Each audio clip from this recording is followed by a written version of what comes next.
Hello everybody and welcome back to the Cheap Seats podcast. We are on to episode 20 and we are going to be discussing everything that's been happening in the world of wrestling in the last week or so. So we are out of Clash of the Castle. We have had a very exciting debut on Raw. We are moving on to the 21st of June and the 24th of June's editions of SmackDown and Raw. As always, joining me is the prestige co-owner of the Cheap Seats. It's Orca Shield. Say his name and he appears. I believe in Orca Shield. Cheap Seats.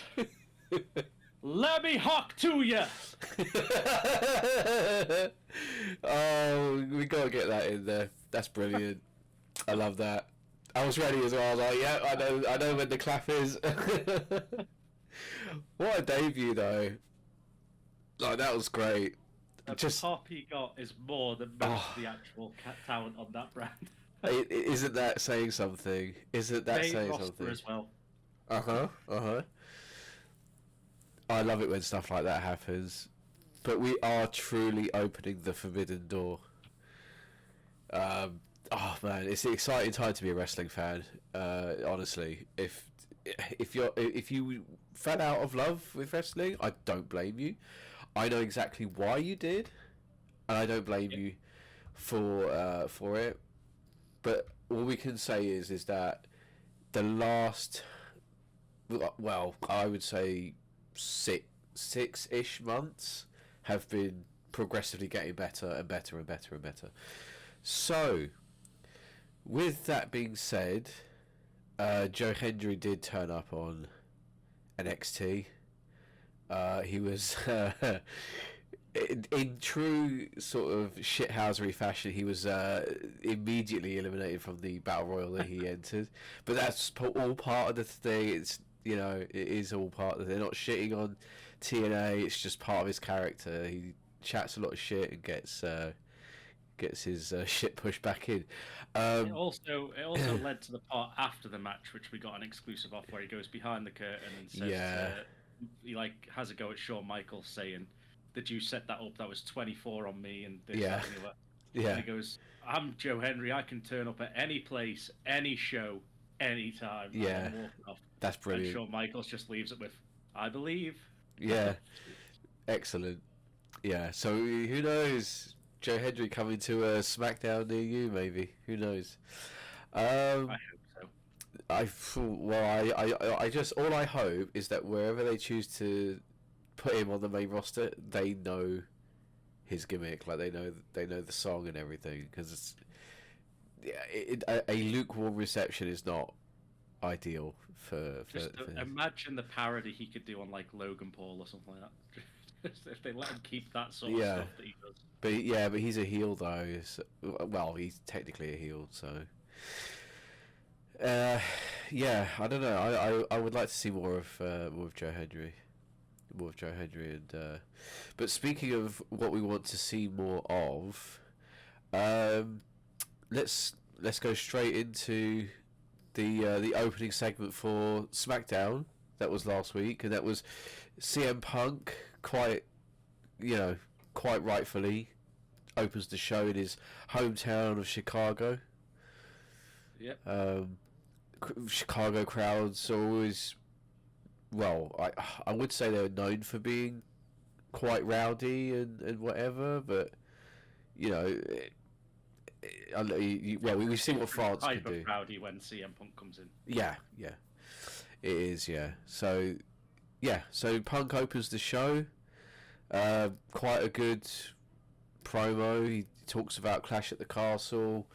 He doesn't get to talk for very long before he's interrupted by someone he's very familiar with, Paul Heyman. Very old friend. Yeah, Paul Heyman comes to the ring. And we get the hug. The hug. Oh. Yeah. It was a long time, like, coming for that in public, reunion. Yeah. Yeah, Paul Heyman basically warned CM Punk to not mess with the bloodline. Pretty much. Pretty much. Yeah, it is that. It is just a warning message for Punk. He was doing him a favour by warning him that the bloodline was going to attack him if he didn't leave. Because although Chicago is CM Punk's town, the bloodline want every town to be theirs. Yeah. Is the and Heyman and well, yeah, Solo Sikoa, Tamatonga, and Tangaloa all came out, didn't they? Standing there menacingly. They know they weren't menacing. Punk just stands his ground. Punk's like, oh, I ain't going nowhere. Yeah. This is Chicago. This is Chicago. You can't beat me in Chicago. Yeah, I get a +10 modifier in Chicago. He didn't have to stand alone for too long, did CM Punk? Because out from behind the commentary desks comes Cody Rhodes. Yep. With a baseball bat equalizer. Yeah, it's been a little while since we've had a baseball bat as a weapon. I've always found that weird. We never, like you say, in actual wrestling. Yeah. We never get a baseball bat. Yet No. in every single game, there is a baseball bat on the ring. Yeah.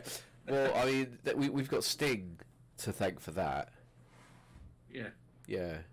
Because Sting, yeah, because when he returned as the Crow Sting, he was always bringing baseball bats, wasn't he? So. Yeah. Yeah. But yeah, for some reason in all the games there were baseball bats.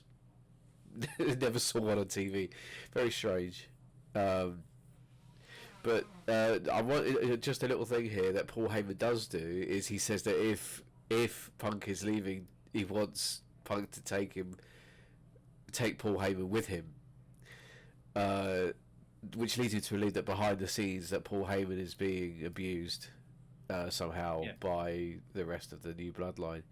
I've told you what my fantasy booking for the future is for that. I believe that there was a prediction somewhere along the lines where I said that CM Punk's going to return to Mr. Paul Heyman. You did. But then I countered that by saying that we're going to get, after a while, once it starts to get a bit out of hand, and now it's starting to because they've just added a certain somebody to their ranks as well, which we'll get to.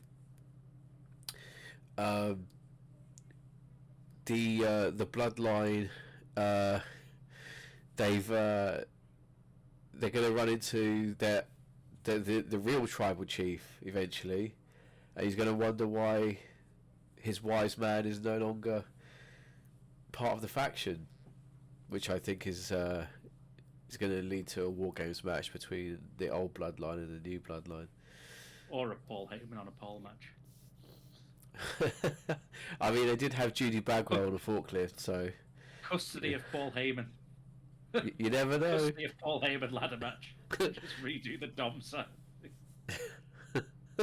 You never know. They did put Enzo Amore in a shark cage, so, you know. Yeah. Yeah. So, Cody Rhodes issued a challenge to Solo Sikoa that was accepted, of course. Normally, by the Samoan Street Fighter. Normally, SmackDown is the show that starts off with a match, but on this occasion, I actually kind of like this promo at the start. The crowd get hot, CM Punk, obviously. Yeah. It gets him his appearance in front of the home crowd, which is probably etched into his contract that whenever there's a show in Chicago, I must be there. I think that's fair, yeah. And then you get the pop for Cody. You set up the main event, but it's also you get everything sort of out the way. Yeah. And then you have the action afterwards, which was, I think it was good. Yeah. It was a good opening. It was like you said, usually SmackDown opens with a match or another format, but yeah, having a promo, especially in Punk's hometown, was good. Good. Let's move on. So, we had a qualifiers match for the Women's Money in the Bank ladder match. Bianca Belair versus Chelsea Green versus Michin. Now, if I saw this on paper, I'm picking my winner. Easy. Yeah, I think everyone in the world is picking your winner, apart from Matt Cardona and Keith Lee. They're the only two people that are picking anyone different to the rest of the world. Well, you know, I like to think that Keith Lee is an incredibly intelligent individual, and even he wouldn't have picked his own other half to win this one, based on her current status on the card. So, as everyone can expect, the end of this match, Bianca Belair is not going. No, Bianca Belair is not going in the Money in the Bank ladder match, which nobody expected. It was a classic. The thing is the structure around how the winner was Chelsea Green, by the way. Just so that we're absolutely clear, how she got the win. It always feels like that's like a very common thing where the person you think is going to win, the dominant person, hits one of the other competitors with their finisher, but gets chucked out of the ring just as they've hit that finisher, and the other person steals the victory. It's very clever, but it's like a template. Yeah. So aside from that, fine. Yeah, I think as well with this competitor, when the dominant competitor is Bianca Belair, you could always do some sort of other shenanigans where they just like wrap her braid around the rope and tie it so it's in a knot so she can't get to the opponent, rather than just, I'm going to chuck you out the ring and all of a sudden that incapacitates you. So it wasn't a move, it was just literally, I'm going to just roll you out of the ring and you won't get back in for this pin. Yeah. It was literally that. Now, as it might have been mentioned on this channel once or twice, I am all about a certain tiffy time. However, even I am quite now open to the hope that Chelsea Green wins Money in the Bank. Imagine Chelsea Green with that Money in the Bank contract. I mean, she has been doing some great stuff. I think it would be so funny, just the stuff she would do with that briefcase, and like the fake teasers that they get, where like, oh, they're gonna come in, but something happens. Like hers could be like comedy spots almost with that belt, that briefcase, until they build her up enough to actually be like, okay, now she might actually cash in. They could. They could have a lot of comedy cash-ins that don't go the way they're supposed to for obvious reasons. I mean, the crowd liked it. The crowd were very responsive. Very good pop for Chelsea Green at the end, but that again shows the work she's been doing. It does. It's very, very good. We always like slate some of the people in like match. Not slate. That's the wrong word. But you know, we said Bianca was always going to be favourite for this match, but this match was solid. Yeah, Meechin was doing good stuff as well, and obviously Chelsea Green picked up the win, and she always just is doing fantastic stuff since her return. But yeah, we've got to give credit to all three women involved. It was a very good match, a very good opening match as well. Yeah. It was a good. Yeah, for some you want something like this to kick off SmackDown, you really do. So yeah, that seemed to set up. I mean, I can't remember who else is in it at the moment, because I don't remember how many other qualifying matches we've had. But I know that there's going to be quite a few. I remember that. I think there's 4 people confirmed now, but I don't know what order they were confirmed in. Right. So if I say the names and then we get to a match later on, and it's a qualifying match is yet to be done. We currently have 3 women. Okay. Well, we'll figure. We'll see. Well, let's wait until the end, and then we can. Because at the moment, one of them doesn't happen till Raw. So got it right. I won't say them all. One of them was last week. The one that was last week, the first person in was Io Sky. Yeah. Okay. So you've got Io Sky and Chelsea Green for now, but there is someone coming later on in the podcast to add to that. Right. So then we had another triple threat. This was another men's Money in the Bank qualifying match. Well, before we Oh, get to the okay. triple threat, there was a backstage segment where I can't remember who was talking exactly, but there was a promo going on backstage, like just a conversation between two people, and then the gate to the garage lifts up, and CM Punk is just out flat on the ramp with the garage, and standing over him is an irate Drew McIntyre who has not quit. A week returned from his quitting, and he drags CM Punk through the arena with the one camera that just follows them, with him draped over his shoulders. Yeah. And Punk's busted open, there's blood pouring from Punk's head, and then Drew just walks out onto the main ramp area and just drops CM Punk on the ramp in front of the Chicago fans. Yeah. And then just leaves because Adam Pearce comes out and screams at him saying, "What are you doing?" Yeah, but he also takes a souvenir from Yeah. CM Punk, and it's one of his bracelets. Yeah. More on that to come. So sorry, then we did go into the men's qualifying Money in the Bank match.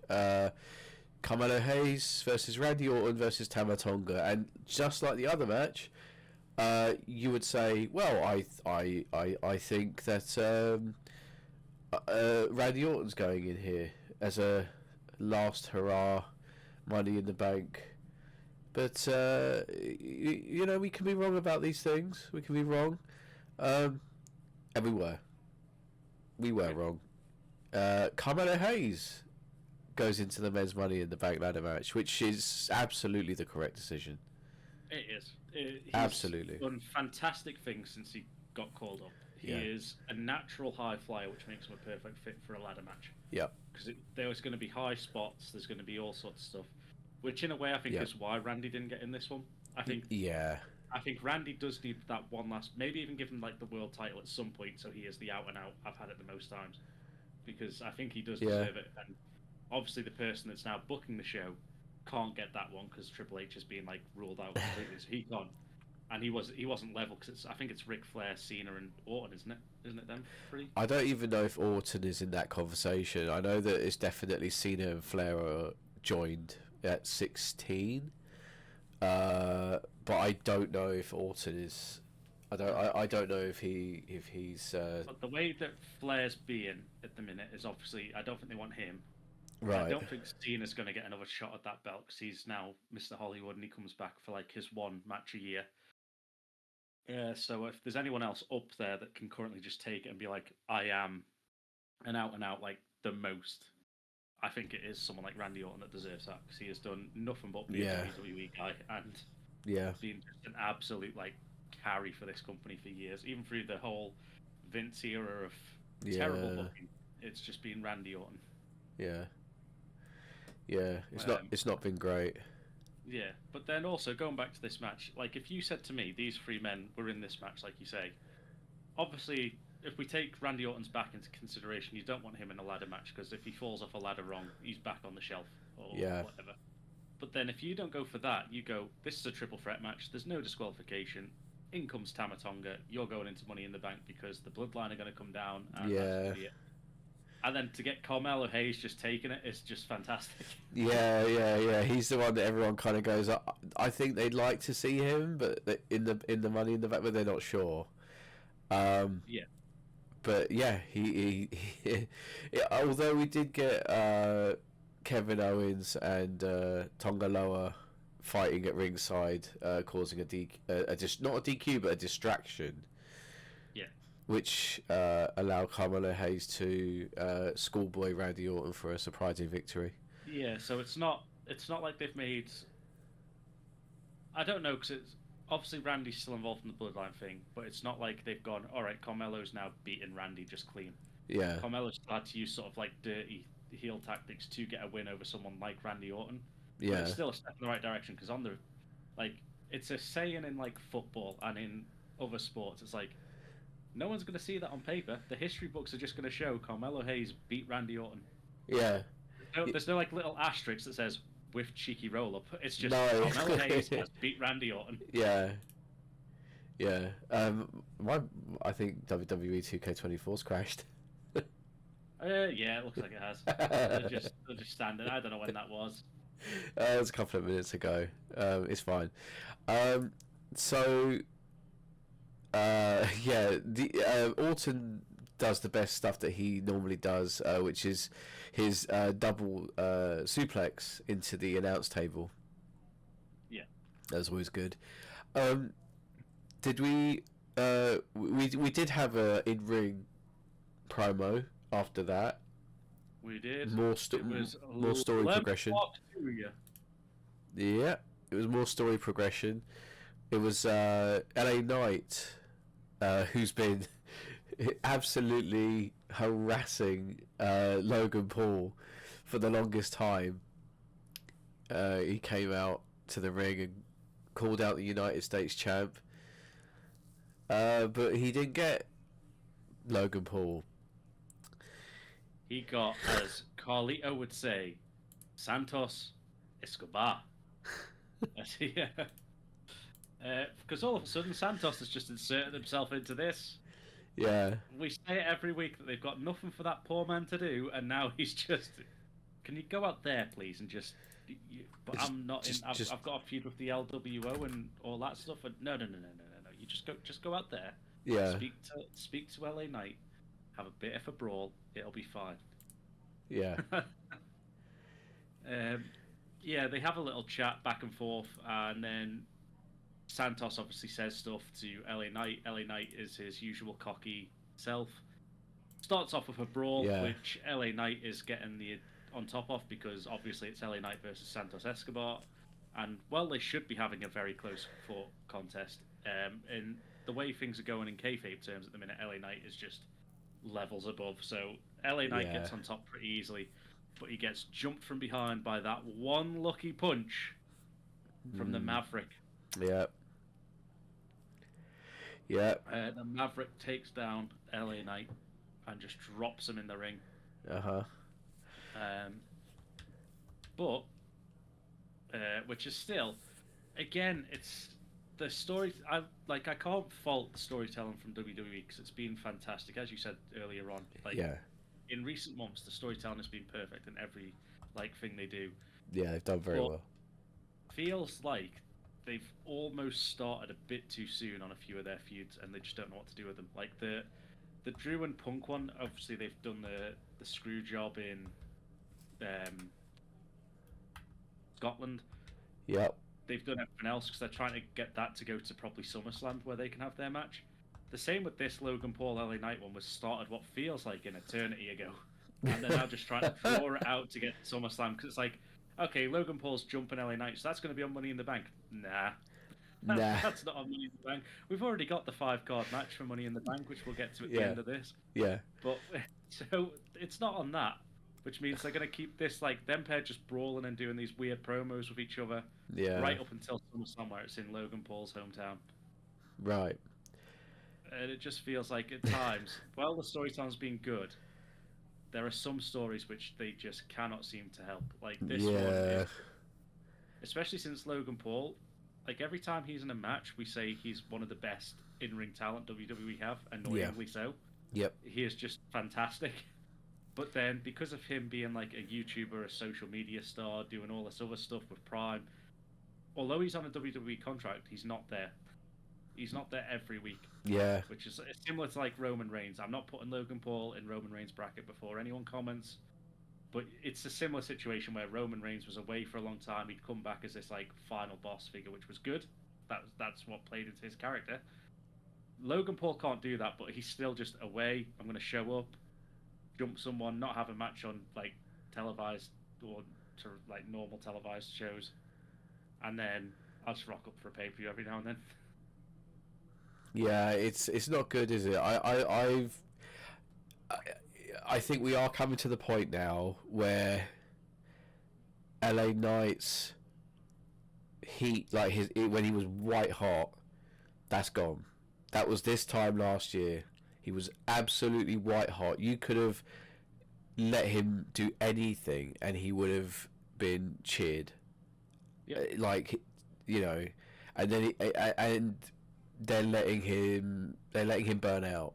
They're letting his popularity just waste away, in my opinion, which is awful, because they're literally losing the chance to have, you know, LA Knight as a top star. But you know, maybe there's something going on that we're not aware of. This could be a big thing, like LA Knight wins the title. Like, without, You know? it's a while away, so you'll probably Yeah. forget this and sleep by then. But I think LA Knight's picking up the belt in SummerSlam. Yeah, Logan Paul's only defended it like about 3 times or something like that. It's something stupid in like nearly a year. yeah, it's not good, is it? It's not good. I mean, I understand, like, business wise, like, I understand why Yeah, it's brings good. so many more viewers. Yeah. To WWE. We've said it in the past on his Impulsive podcast. The belt's just on the table in front of him. He goes on like shows whatever around the world. Like he's like I said, he's a mega star. Yeah. Whether people like Logan Paul or not, he is just everywhere. Yeah. And he brings that belt everywhere he goes. He does, and that's part of the problem, because the belt is not, although it's being taken everywhere as a sign of like prestige, it's not where it needs to be. Yeah, and that's just the way I feel about it. But I'm old school like that, so. No, I agree, and it made no sense, because at the time when Logan Paul took it, Roman Reigns was still your champion. Yeah. So then it got to a stage where that US belt should have been the main focal point, bringing people like the crowd that paid money. They should have had at least one singles belt that they could see, and at the time they had none. Yeah. Both champions were just like, no, I'm not turning up this week. Yeah. Logan Paul was doing his thing, and Roman Reigns was doing the slow build to Mania. So. Yeah. Shame, but well, hopefully they'll put it on LA Knight, and then he can do the, you know, defending it every week. Yeah, the champion. Yeah. So we then had a match, Grayson Waller versus Kevin Owens versus Andrade. Again, I would have said, well, Grayson Waller's a tag team champion, Andrade is the speed champion, but he's not really doing much else, so Kevin Owens is probably going to go into this, and maybe this is his last. You know, he might get Money in the Bank, and then he is the person to cash in on, because, you know, if you're going to have someone who can cash in, you want it to be someone who could be a legitimate threat to the champion that they're going to cash in on.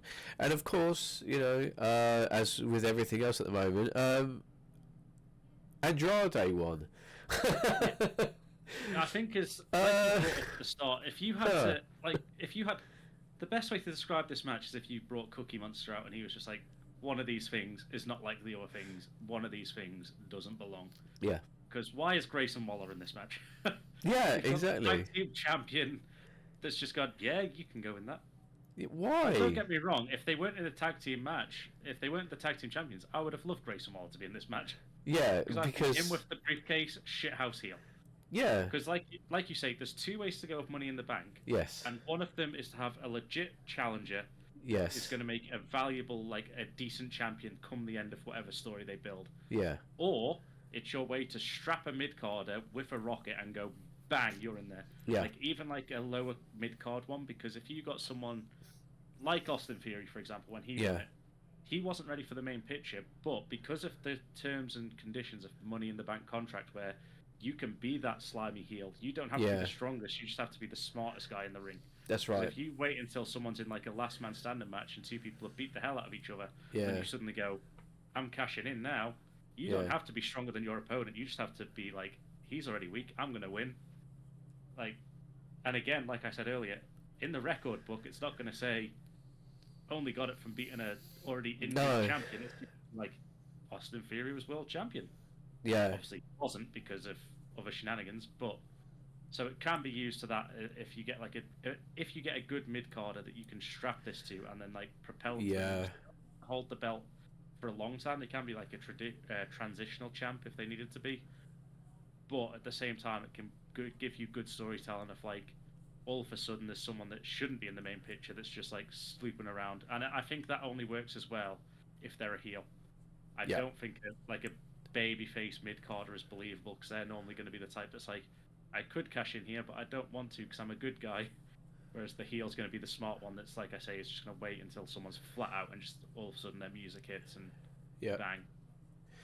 Yeah, well, Andrade goes into the Money in the Bank ladder match potentially as part of the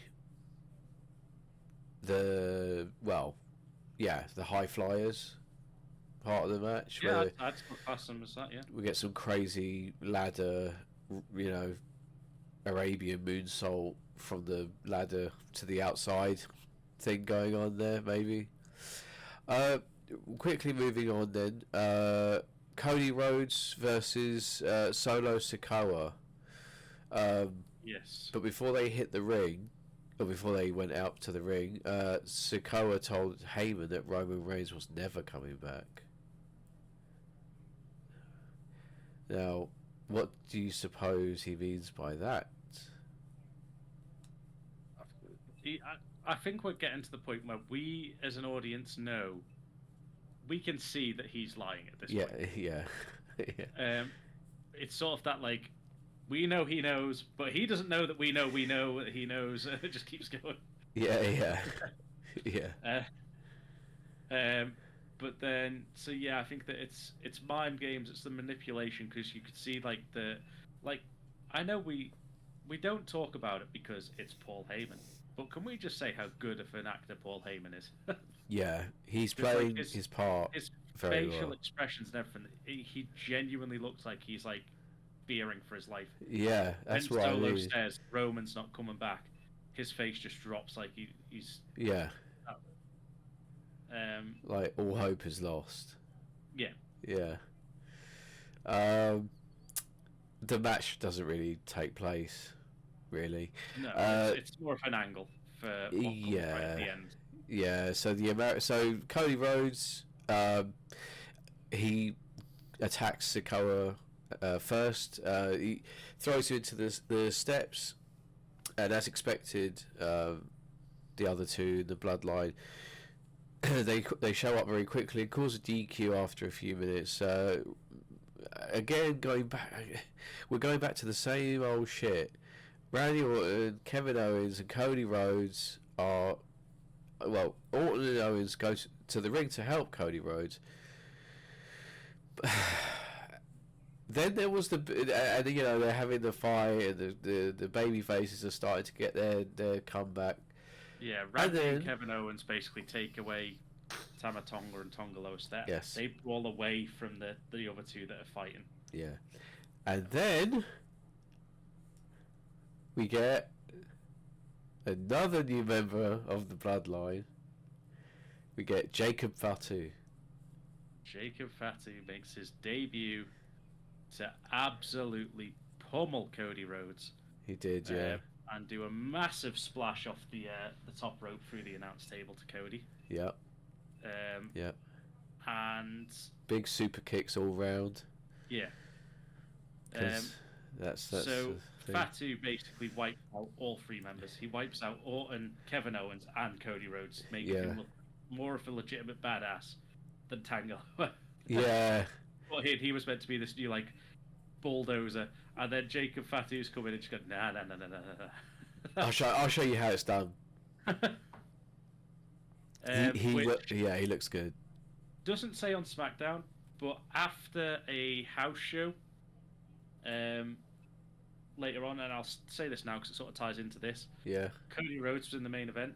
I believe he was against Finn Balor, but don't quote me on that. I'm not sure who he was against in the main event. But Cody Rhodes wins, and then as most house shows, he picks up a microphone to thank the crowd, and then he actually says to the crowd he is working hurt right now because apparently, and we're not sure because there's nothing confirmed now, but he says he's got broken ribs from this splash.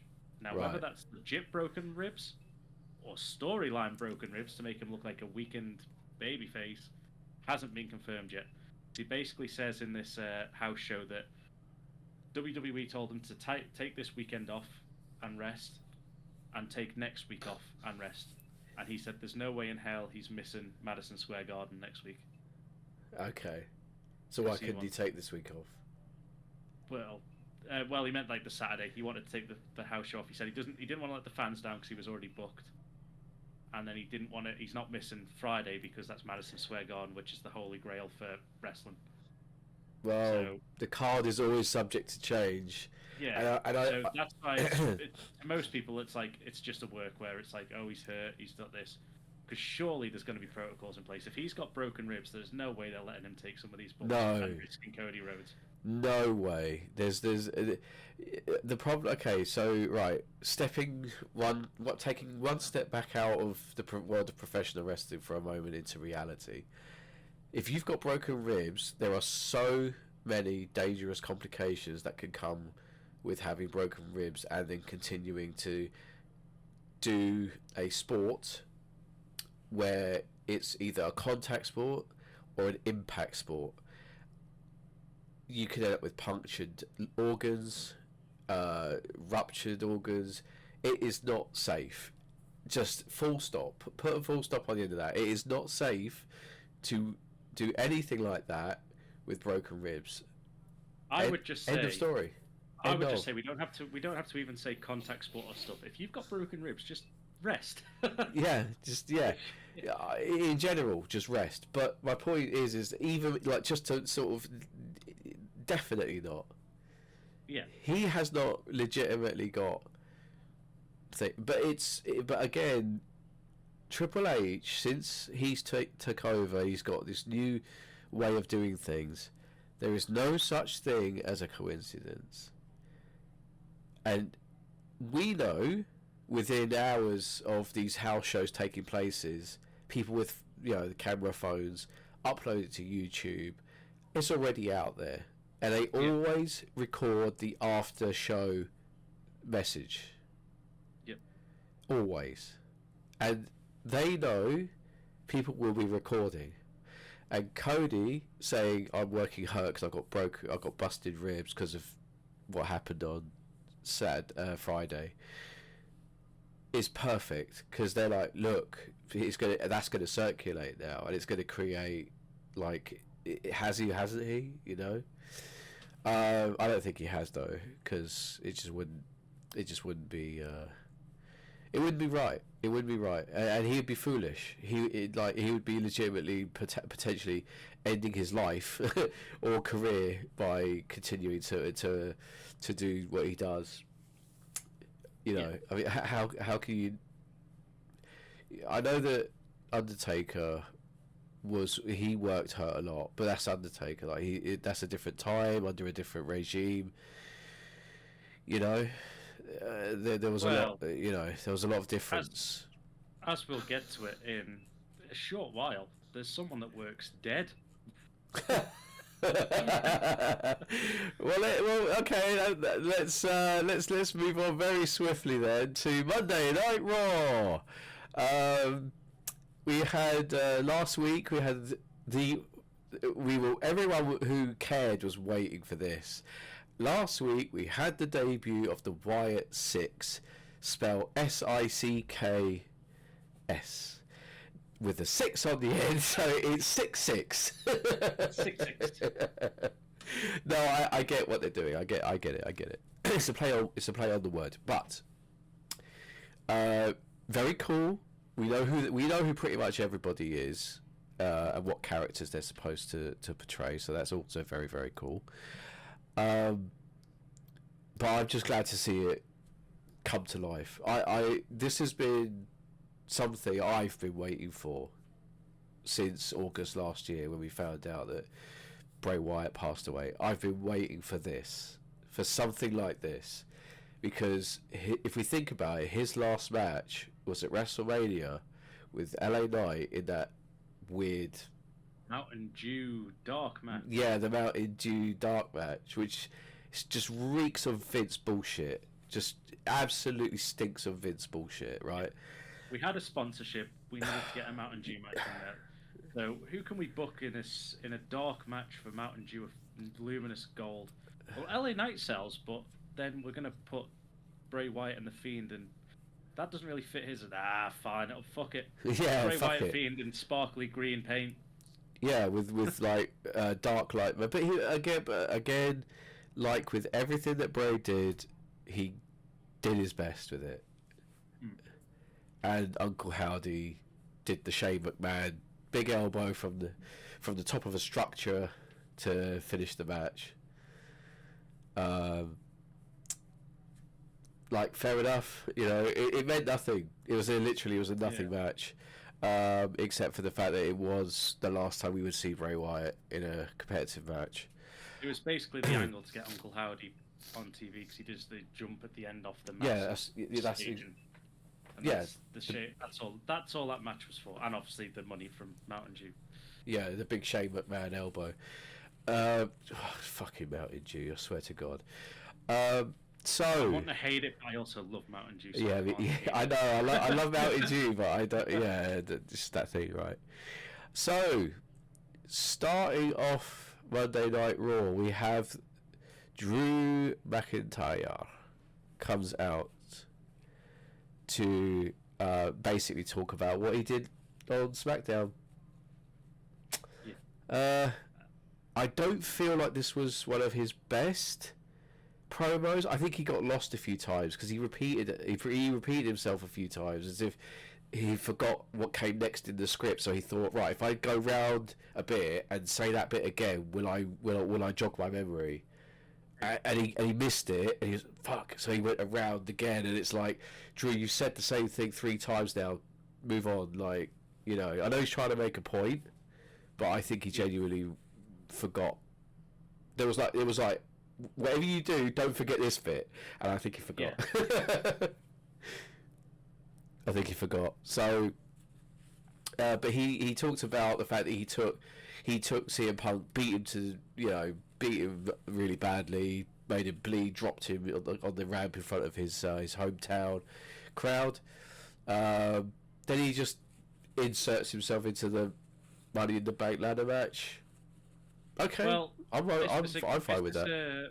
This is a Jey Uso situation again because he's come out and inserted himself, but as we'll get to at the end of this, because I'm not going to spoil anything else because we haven't got to some of the people that have qualified just yet. I'm looking at the Money in the Bank card, and Drew McIntyre is not in that match yet on the official WWE page. No, but like you said, this is a Jey Uso. Yeah, I'm maybe Jey Uso. So I'm gonna just say that I'm in it. It's like, well, other people have had to work a bit harder than that for it, but you know. Yeah. Yeah, I get what you're saying. We should also point out that on this week's Raw, there is no Pat McAfee. Yes. Apparently, there's some. He's got family issues. His wife's not well, or it's something along them lines. I didn't read too much into it because it's not my place to look into that. If he's not there, fair enough. He was missed. We did have Miz filling in on commentary for a lot of the night. Miz just doing an awesome job, if you pardon the pun. I didn't actually mean that pun until I said it. That word I said. Yeah, no, he is awesome. But he's come from like MTV and all that, wasn't he? He was obviously like a presenter and stuff, so he has got that in him that the charisma's there for him to be a commentator. Yeah. So I think it's Miz, you know. Yeah. Yeah. But we also got and again I'll go into this now because I had to mention that Pat McAfee was off because his wife is not, also a family member is not well. I'm pretty sure it's his wife, but a family member is not well, so he was looking after them. However, in terms of the kayfabe, if we go back into WWE, when you break the fourth wall back a bit, the Pat McAfee podcast this week, which we shall also touch on a bit, and we can touch on it now while I'm on it. We had Triple H on it, who said that when Raw goes to Netflix next year, it'll be uncensored. Yeah. So he is gone. It is dead and buried. He wants edgier content. He wants. We're not saying he's going to go full Vince and bring back bra and panties match because he's got a brain. He's got a brain. It's just a sense of decency. There's going to be a lot of blood, I reckon. Well, not a lot of blood, but you know what I mean. It's going to be because we've already seen blood back on TV, so I think there's going to be the Attitude Era sort of. There's going to be blood. I hope he doesn't overuse it. There's going to be swearing. There's going to be blood. I think that's what The Rock was sort of testing the waters. Yeah. I'm going to start swearing, see how people react. Yeah. And it got a positive reaction. A few people were like, "Ooh, maybe he's swearing a bit too much," but he overdid it. He definitely overdid it, but it's different now. the problem is, if that is on every week, fuck shit, everything, the whole, no, you can say whatever the fuck you like. Yeah. It's going to get old very, very quickly. Yeah. So, although I'm glad they are moving to a more mature product, I hope that they don't use it all the time. I hope that it's very sparingly used, like with The Rock beating up on Cody Rhodes, and it makes it more effective as well. Yes. Use it sparingly. Like when it looks like everyone's got off script now. Yeah. That's when you need to use it. Yeah. So that's going to be good. I think we're going to benefit as fans from this. But then also at the end of the Pat McAfee's podcast, so Triple H is left at this point. It's just Pat and his friends sat around. The very end of the podcast, he goes, right, thanks everyone for listening. Well, however he does his outro, I don't listen to it all fully because it's mainly talks about basketball and other stuff, or American football, because that's what he does, as well as WWE. So I don't really go into too much detail about listening to it, but he's got a video version of it as well, like we do. And the lights in the arena or in his studio for the podcast started going out. Right. Very similar to the WyattSicks' debut. Okay. And even one of his friends just went, "Are they here?" And then all the lights just went out, and that's how the podcast ended. Oh, very good, very good, very good. Interesting. So it's sort of like kayfabe that's also why Pat McAfee wasn't on Raw, because the WyattSicks clearly got him in this podcast, so no one's safe. Okay. Which plays into what happened later on as well. Yeah. Which we will get to. I just wanted to mention the fact that Pat McAfee was not on the show, and it was The Miz doing commentary for this. Fair enough. It was very good. Right, so after Drew has had his promo, and I didn't realise he's been cashed in on twice, and he's lost twice due to cash-ins. I did not know this until it was mentioned. He's inserted himself into the Money in the Bank. I think Punk costs him a gain, although that well is starting to run dry as well. For me, it's started to run dry. It's only so many times you can do the same thing before I start going, oh, bored now. Yeah. Bored now. Yes. Chad Gable, who was seemingly shot in the head last week. He's alive! He didn't need long. He didn't need long to come back to life. He's He's Chad Gable. He's built diff. No, I think, although it was meant to look like he'd been shot in the head, I think whoever did the makeup, it's fine, but it should have looked more like a cut. Yeah, I think it either should have looked more like a cut or more like the hammer hit him or something like that. Like a like thing rather than so like, shot to the head. Yes, it did just look like someone. So it's like, because obviously we know what's going on, but I could have said, oh, so they've got the mafia involved as well, have they? Okay. Tony D'Angelo was part of the WyattSicks. yeah. Just the WyattSicks come out really spooky entrance, and then Tony D'Angelo, we took care of your problem. Yeah, we took care of your problem. Yeah. That made me laugh. So yeah, Chad Gable came back from the dead. Yeah, he was having a backstage thing where he apologises to the Alpha Academy. He does, yeah. He wants to talk to them, make things right, and Otis just walks away. He basically says, nope, he says away. That he says, I'm glad you're okay, but we're done. Yeah. And he's like, right, okay. And just as he's looking a bit lost Maxine and a bit... sort of says it'll just take him time. So Maxine's sort of left the door open. Yeah. But Otis just said they're done. Yeah. And then poor Chad, he's looking very scared, very lost. He realizes that he needs backup if he's a target for the WyattSicks for some reason, which has yet to be explained.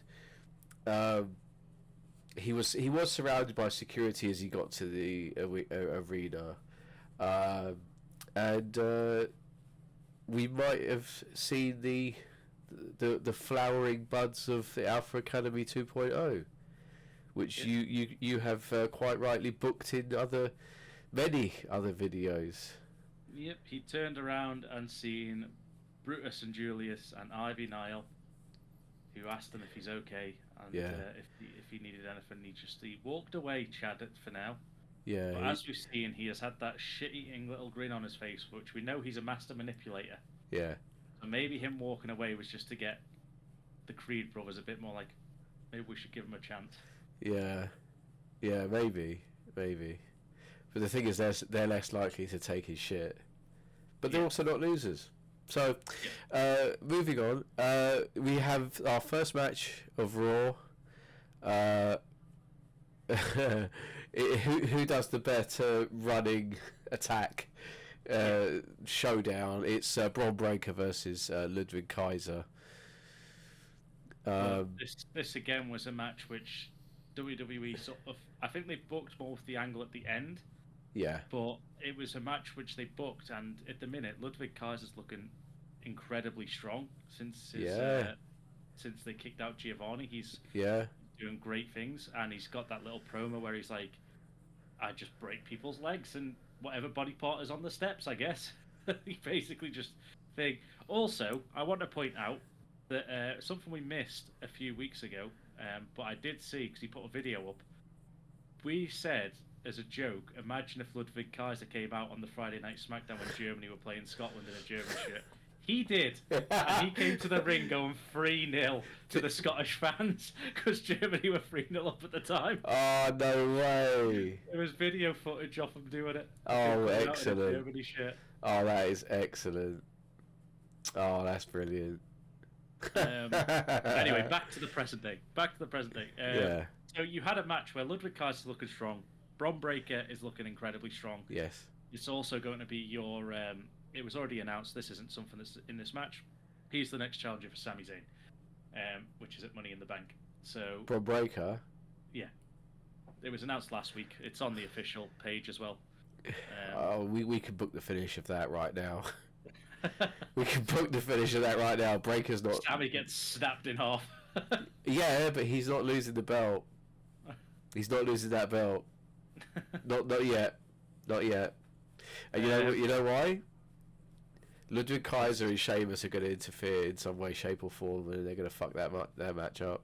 Well, you say that, but we'll touch on that later on, just after we spoke about the end of this match. All right. The end of the match comes when Braun Breaker is draped over the side of the ring steps. He is. And Ludwig Kaiser goes for his running from halfway around the ring to absolutely destroy Breaker. And he runs into a high knee, because it wasn't really a brogue kick as such, it was just a knee to the head for some reason from Sheamus.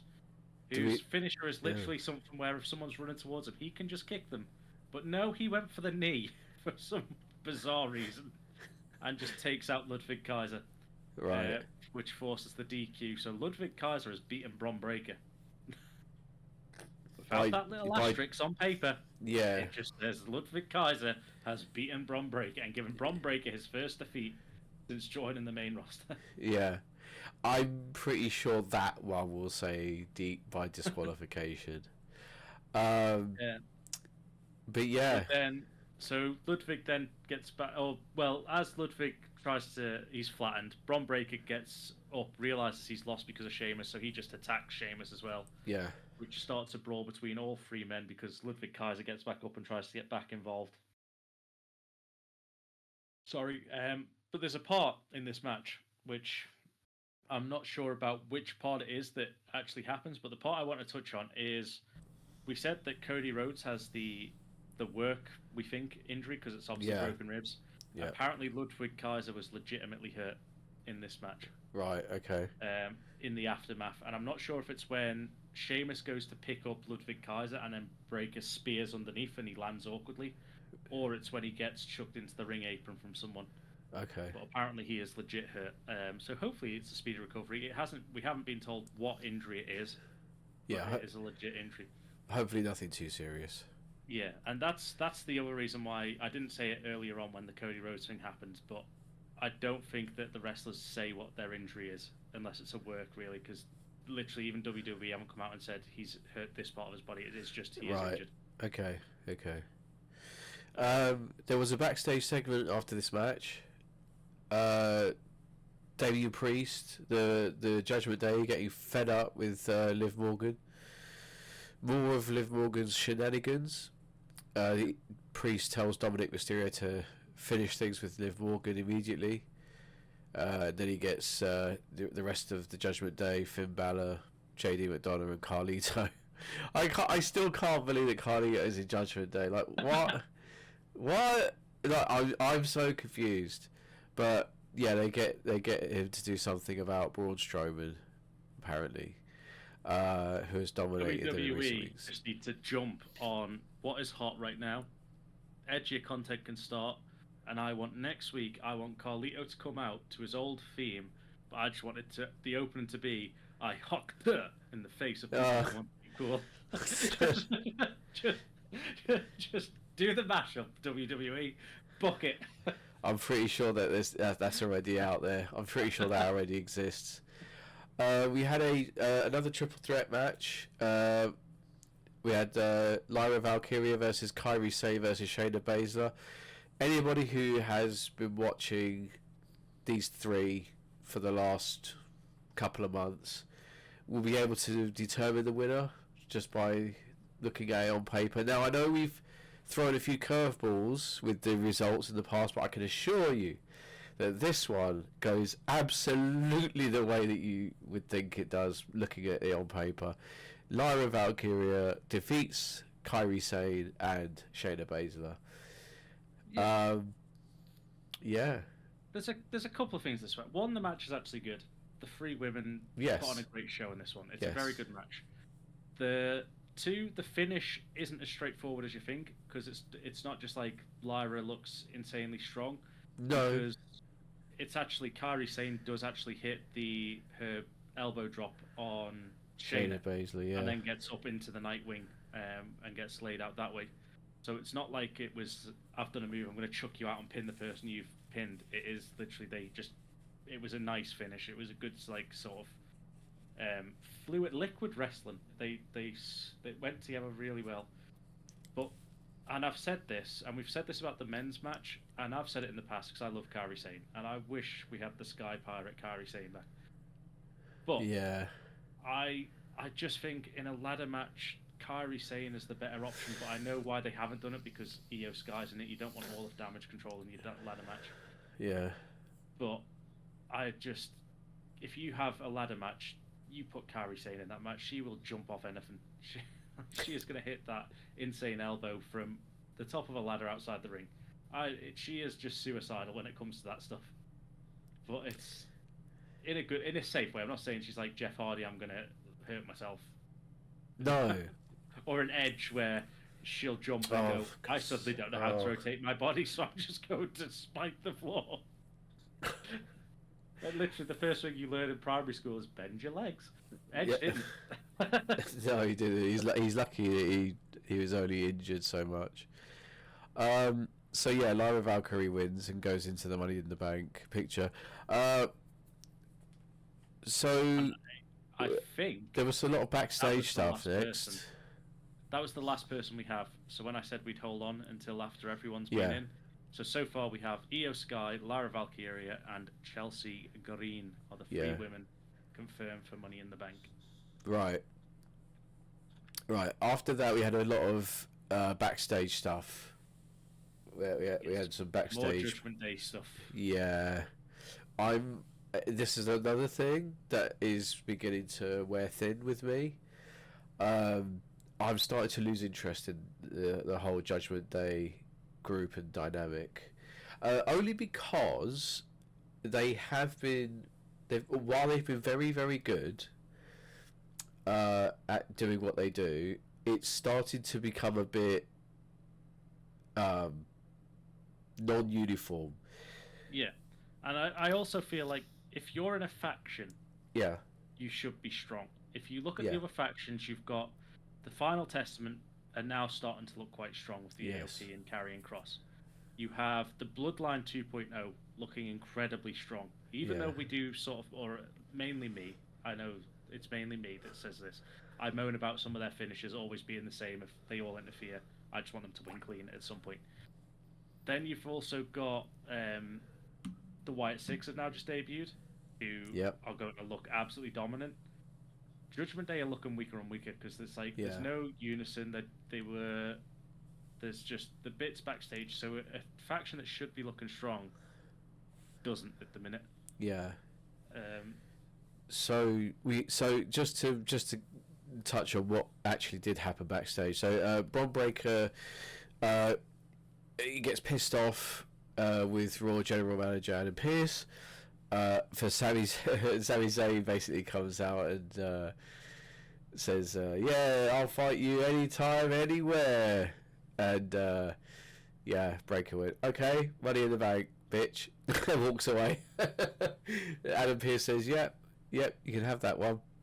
So that's like you said, that's already been confirmed. Well, to be honest though, if you're Raw GM and Bron Breakker goes, "I want a match here and here," are you going to be the one that turns around and goes, "No"? I am being a little submissive bitch to that man. I'm like, "Yes, sir. Anything you want, sir." On my Monday Night Raw, you better believe I'm tasing him. if he so much as steps towards me, So if he so much as steps towards me, he's getting tased. You have like one security guard behind you, and Bron Breakker's like, "You think that guy's gonna stop me?" And you're like, "Go on." It's just like a blow dart just comes up. It's like no, he's not here to protect me from you. He's not here to protect me from you. He's here to protect you from me. Just blow dart. That's all you need for Bron Breakker. Horse tranquilizers and a soft area for him to fall. Then we had Drew McIntyre demanding to be put into the Money in the Bank, but Adam Pearce said no. He says he doesn't think he deserves it. So we shall see what happens next week. Did quit. Technically, he quit. Yeah, I mean, if Pearce is like, "You don't work here, mate." You quit last week. What are you doing here? Come to return your things? No. Absolutely, definitely. I think that's pretty good. We'll see where that takes us to next week. See, this is the thing. They don't give you everything in one go. They give you little bits. So now you think, oh, well, I need to know what happens with Drew next week. So now I need to tune into next week's Raw. So this is all good. It's all good stuff. It's all good. Very well paced storytelling. Liv Morgan comes out to the ring. I couldn't care less. I don't know what it is. Since she's doing this whole trying to insert herself into Rhea Ripley's shoes. Speaking of Rhea Ripley, she got married. Congratulations! Good for her. Buddy Matthews have got married, so that could be one of the reasons she's off TV. Right. Okay. Although to be fair, she only got married this week, so she has been written off for a while. Yeah. So unless it was for like planning purposes or whatever, I don't know. It might have been she was legit hurt, but she got married this week with Buddy Matthews. Right.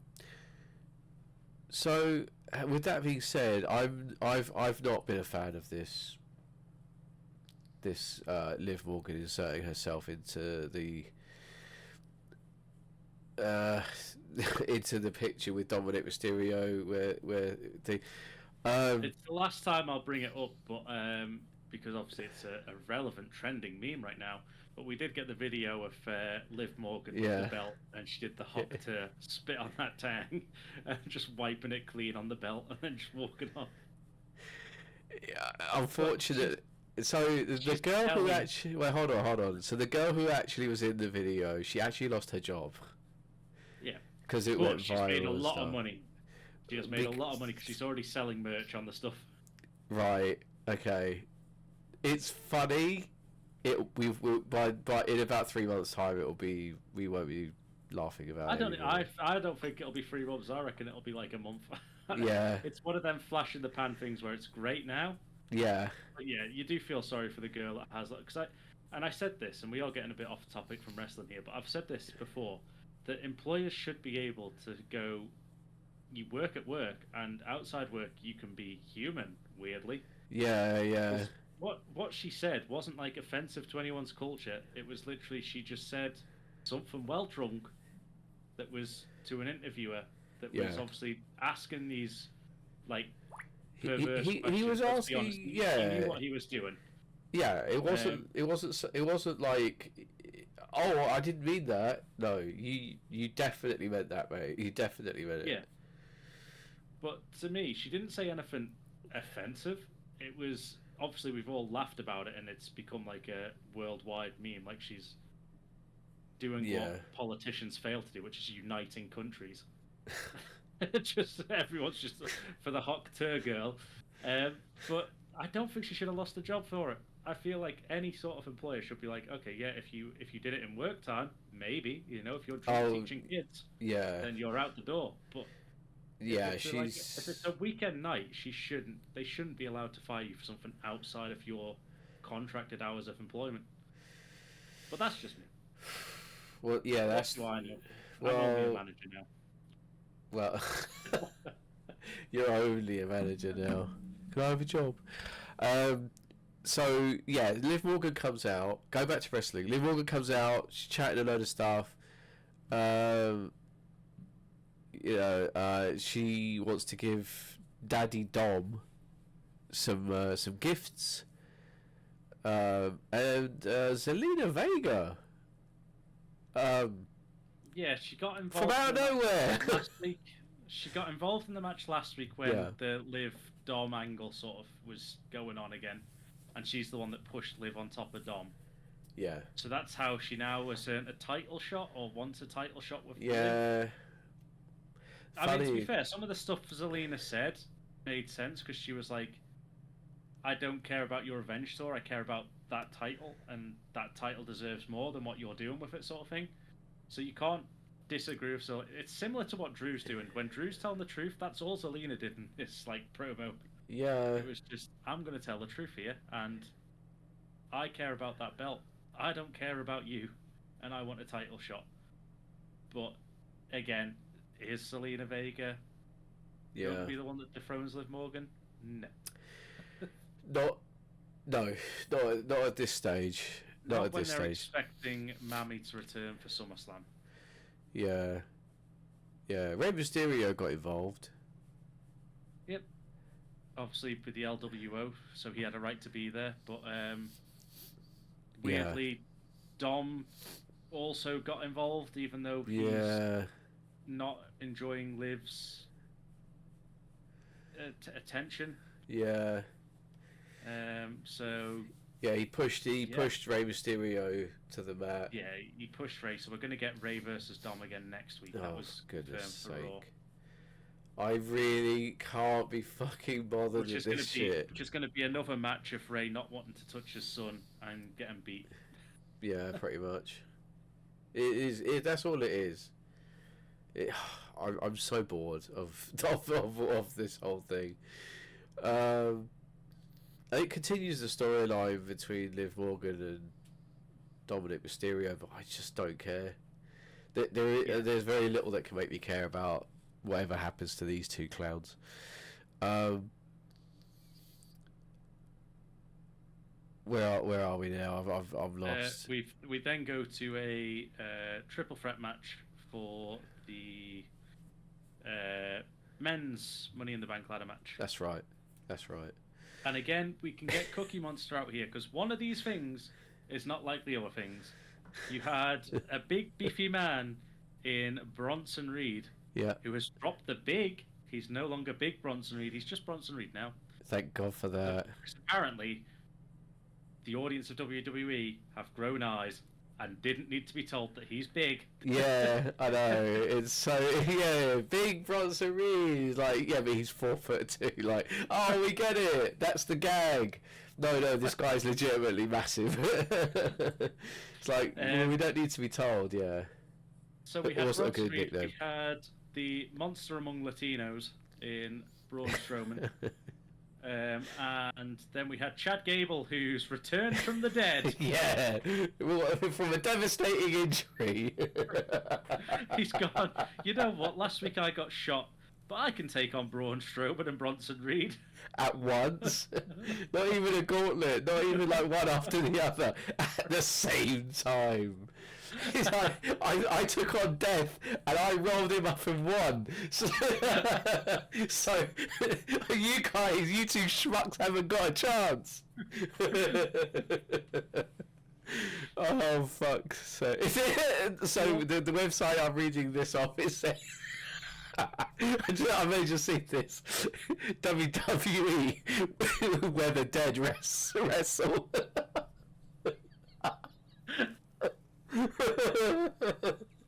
I just saw that, it really tickled me. I love the fact that he's just, it was just, I sent you a video, I sent you a photo, didn't I, of me, where it was like, John Cena, whatever, his herniated disc, 6 months injured, Undertaker, like, 8 months injured or whatever like that, Triple H back in 6 months, Chad Gable back in a day from death. Yeah. 7 days to recover from death. Yeah, took him 1 week to recover from death. Put a little bit of vinegar on it and bit of baking soda, bicarbonate soda. Oh, you put a little bit of bicarbonate soda on that, it brings the death right out. Drops it out. Yeah. At least have him come out dressed as Harry Potter with like the stone in one hand. He's now got the scar in his head. Just give him the resurrection stone. Just make it go into it. Give him a character. It would have been so funny if for his entrance the fucking Undertaker's gong goes off and he gets out of a cask. And the Undertaker's just stood there in his full like gimmick, and he's just like that, and Chad Gable fucking climbs out of the casket holding his head. Oh, that would have been fucking great. He comes waddling out. I had this weird dream. I got shot by some fucking guy in a pig mask. I went through Gorilla, and there was a pig and a vulture and a rabbit, and there was a crazed guy in dreadlocks with a gun. Yeah, he like looks at his like supplement tablets, and he's like, I'm not taking those anymore. Oh man, I love that. I just read that. That's awesome. Where the dead wrestle. So in the lead up to the match, we should just say that in the lead up to the match, there was a few very short backstage segments where people were asking about Chad Gable's condition, and while they said, okay, he appears to be fine physically, how is he mentally? And there were no answers, but people did ask, and they were kind of discussing it. Yeah. So before he came out for the match, there was one more segment where Adam Pearce reiterated to Kelly, is it? Or I don't know, whoever the fuck this is, I don't know, it's just called Kelly on here, that Chad Gable was clear to compete. Was it Kathy Kelly, mate? Kathy Kelly, sorry. I get the Kelly. She just goes back. I don't know. I get them all mixed up. I you know. You've just said if people haven't watched this week's Raw, you've just sent a lot of them into like knob flashbacks. Like, no, she's back. Yeah. Oh no, not her. Please God. Yeah, anything but her. So yeah. That's who Sister Abby is. Oh, okay. It's just Kelly. Oh, Everyone thinks it's Nikki Cross, but it's actually Kelly. Oh, fuck's sake! Let's not do that. So, yeah. Not only did Chad Gable defeat Death, he also defeated Braun Strowman and Bronson Reed to go into the men's Money in the Bank ladder match, which I think is absolutely the correct choice here, and I think I want him to win. Yes, Drew doesn't get this match. I want Chad Gable to get Money in the Bank. Yes, that could also be where he debuts Alpha Academy 2.0. and the Creed brothers come down to help him out because it's a ladder match, so no disqualifications. Yeah, yeah. They can come out and help out. Yes, Chad. yes, that would be great. I would love to have Chad Gable as the Money in the Bank winner. He, compared to everybody else, like Carmelo Hayes hasn't had enough time on the main roster yet. Jey Uso, I feel like Jey Uso is going to have enough going on when Roman returns. Yeah. You're going to get the Bloodline versus Bloodline, like yes. you say, Bloodline 1 versus Bloodline 2. Yeah. Andrade, no, just no. He's got the match is going to go on longer than 3 minutes. He's not used to it. Yeah, because he's the speed champion. Yeah, he turns up at Money in the Bank like, the hell's all this? And like Triple H, this isn't on X, this is on television. Yeah. They're actual cameras. Yeah. He's like, well, who are these people? It's an audience on. It's an audience, Andrade. Oh. Where's Brian with his iPhone? Isn't it recorded for X? Is that not what we do here? Yeah. That's why the matches are only 3 minutes long. It's just how long battery he's got left. Like, right, we need to record this real quick, guys. Yeah. Just hurry up. Yeah, he's been playing too much Temple Run or whatever the fucking latest game is. So, Chad Gable wins. Although, as he was celebrating, the lights started to go out. And... Well, before we get on, your favourite people actually helped Chad win this match because the Judgment Day took out the Monster Among Latinos. Well, yeah, my favourite people. Yeah. Right. So they were on the show again. Fuck's sake. Then as you just saying, the lights go out. And Chad Gable, quite rightly, looks. He literally cacks his pants. It's not flashbacks. He holds his head. He's like, not again. Yeah. Phantom pains from the gunshot wound. He skedaddles very, very rapidly backstage, while the artist formerly known as Nikki Cross, she gets into the ring. She kind of goes under the ropes, right? And then that's when she does her crawl again under the ropes. Chasing him out of the ring basically, before giving a present to Michael Cole at ringside. And after the break, Michael Cole revealed a VHS labelled "Play Me." Yeah, but and if you've ever watched a horror film, you don't. Do not play that tape. Do we want to talk about how old we feel when Michael Cole opened the box and went, many of our viewers won't know what this is. This is a VHS tape. I wanted to punch him in the throat. I wanted to end his career. I've never had one sentence make my ankles hurt so much.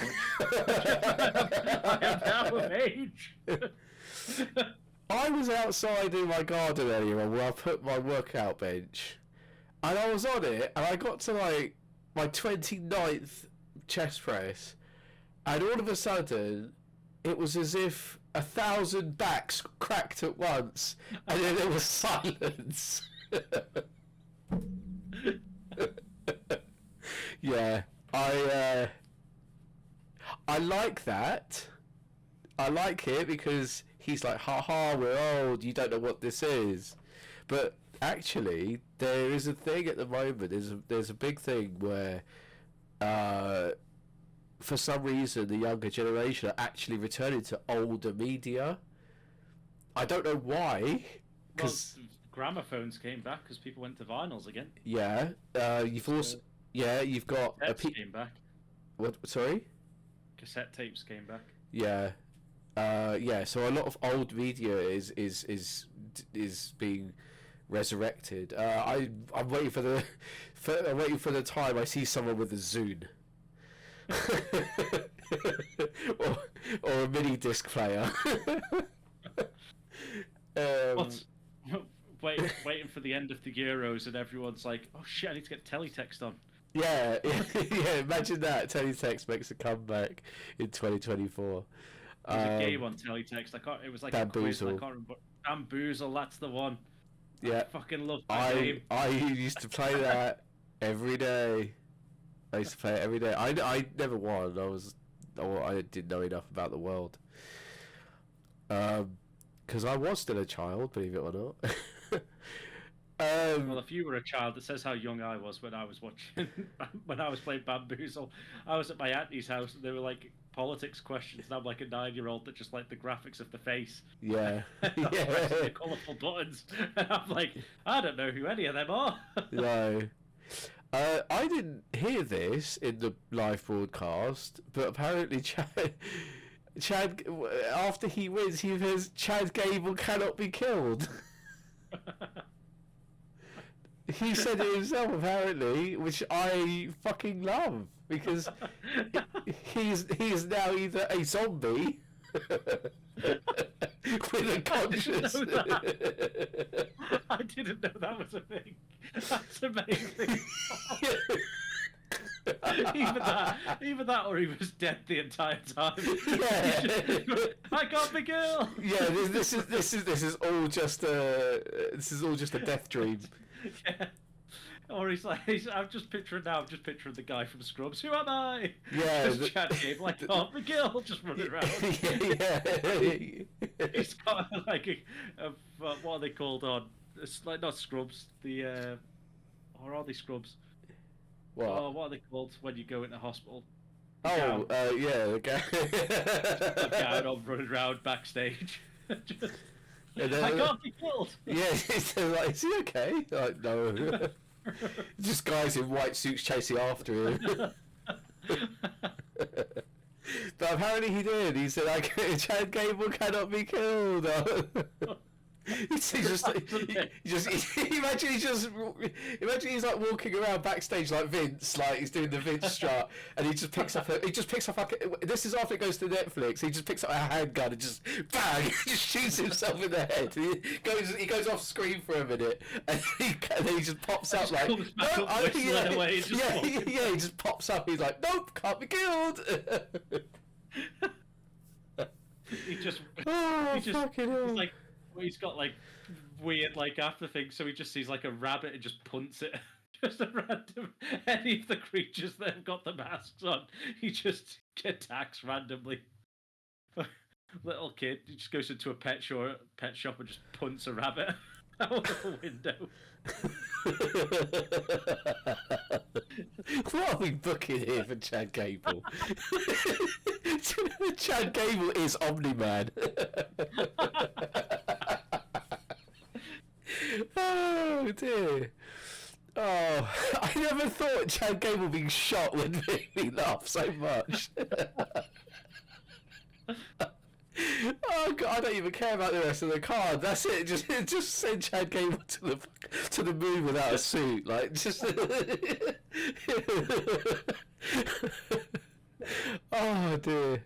Right, so then we have money in the bank. He's just Chad Gable in the ring of the commentary. Yeah. Like, Chad, you need a ladder in the ring. He's like, no, I don't. He just starts levitating. I can't be killed. Takes the briefcase. Both of them. Yeah. Away! Yeah, it just keeps going, yeah. Doesn't come back down and go through the back, through Gorilla, no, he just leaves the arena like Michael Jackson out of the fucking... in like a spaceship and just goes. Just space jamming his ass. Yeah. Oh, we need to get back to Raw, but my head hurts.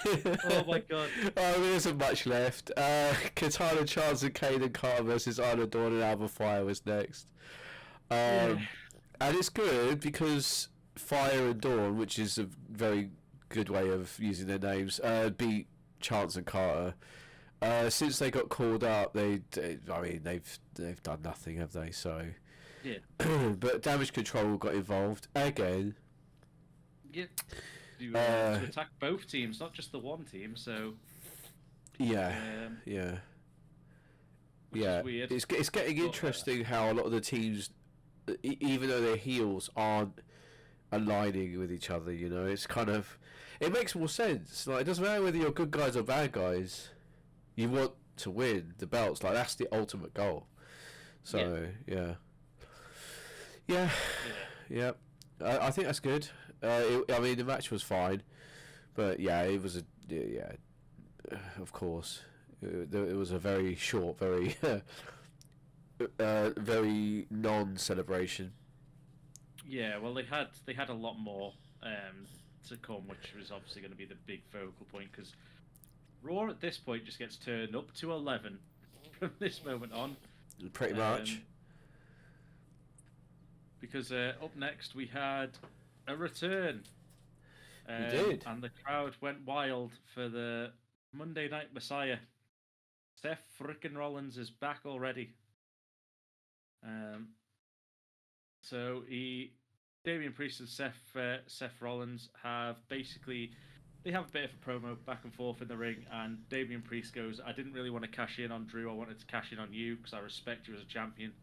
I'm going to give you a match. Whenever you'll be fit." And Rollins is basically like, "Well, I'm fit now. Let's do Money in the Bank, baby." He might not say it like that, but he probably should have. Yeah. But it was great. It was really, really fantastic. And it's a show of respect, which is weird because again, Judgment Day are meant to be sort of heels, but Damian Priest seems to be breaking off from that and being like, "I respect you. I'm going to do that." And they end up shaking hands. It's not like it's really weird for a heel to not be a heel. Faces going at it now because Damian Priest is like slowly transitioning. Because even the whole like Liv Morgan thing, he's the one person that's like, "What is she doing? What are you guys doing?" Like, he's getting visibly annoyed at the Judgment Day. For being around Liv and not just telling her to basically do one. But the problem is that they're doing it in such a way that there's been nothing to make him turn, if that makes sense. He's just decided that he wants to play this. I respect you. I do. Like he wants to play this card. Yeah. I don't know. I'm fine. I'm struggling to see where his reasoning is. That's all. But the stakes were also added in this match, which actually makes the match a lot more interesting because it's not just a title match. They decided to up the ante, and say that if Damian Priest wins, Seth Rollins could not challenge for his belt again. Yeah. And if Seth Rollins wins, not only does he become the new champion, Damian Priest must leave the Judgment Day. Oh boy, I wonder what's going to happen at SummerSlam. Sorry, Money in the Bank. Sorry, not even SummerSlam. Because speaking of SummerSlam, Gunther returned. Or, well, I say returned. He came to the ring as well. Yeah. The Ring General. The King General. The King General. Sorry. Yeah. Yeah. It was a good segment. It was nice to see Seth back again. The weird Damian Priest, half face, half heel. Don't know what to think of him, but it makes the match a lot more interesting. I honestly, at this point, don't know which way WWE are going to go with this one, because now that the stakes are in there that Damian Priest will leave Judgment Day, it makes it feel like this is the right time to make him leave Judgment Day because he's already sort of doing that anyway. But at the same time, do we want to see the belt straight back on Seth? I don't know. I know some people will say yes to that, but I think there's obviously a lot more people that probably deserve it. Although I suppose the right thing to do, maybe the best thing to do, is to get the belt back on Seth, transitional champion into Gunther. Yeah. If I was like proper fantasy booking this, you could have Seth beat Damian Priest.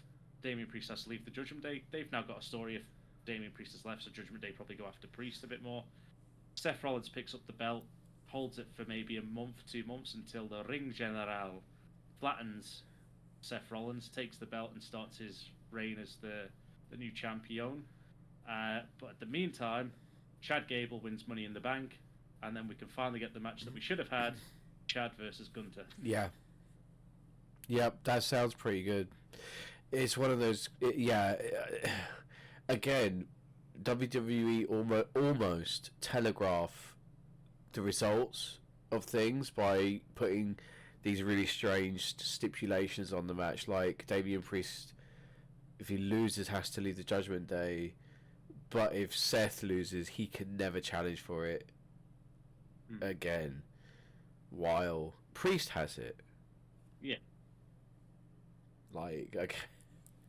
I mean, I kind of like, because Yeah. we will bring, and we haven't touched on this podcast, so we've been doing well until this moment right now, where I'm about to break it. But during our universe mode, Ryu has a lovely little league table. And that's exactly what Ryu pretty much does. If you lose your title match, you don't get to go straight back for it. You go to the bottom of the pile. Yeah. So what You're done. This stipulation is what should happen.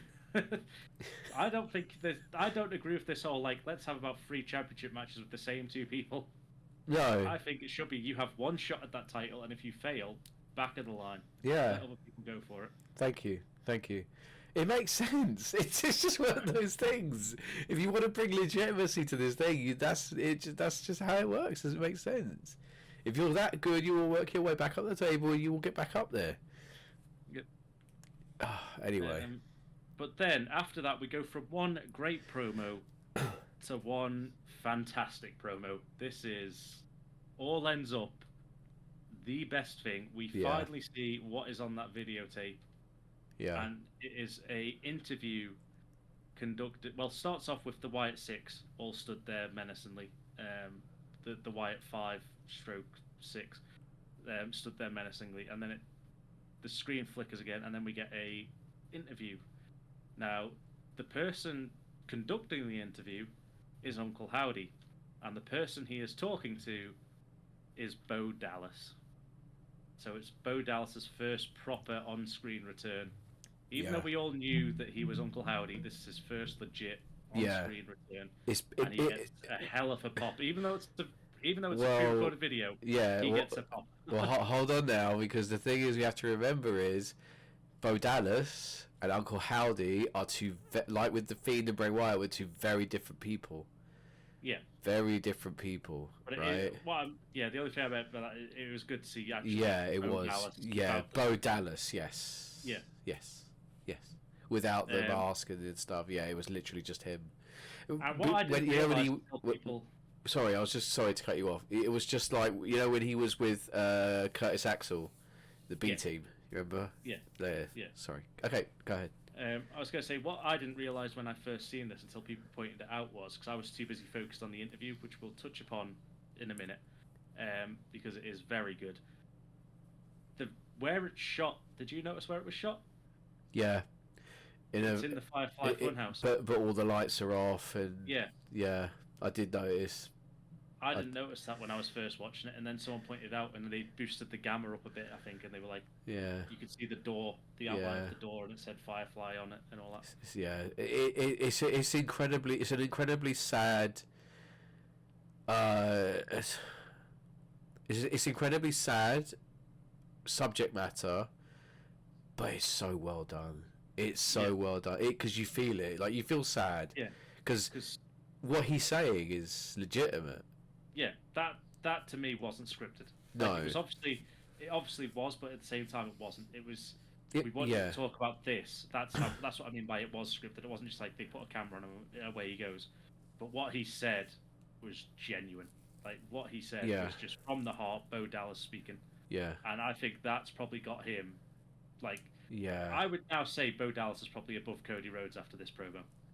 Because like the pop of what he's going to get when he comes out. Yeah, because if you look at it, he goes down the eulogy style sort of thing. Yeah.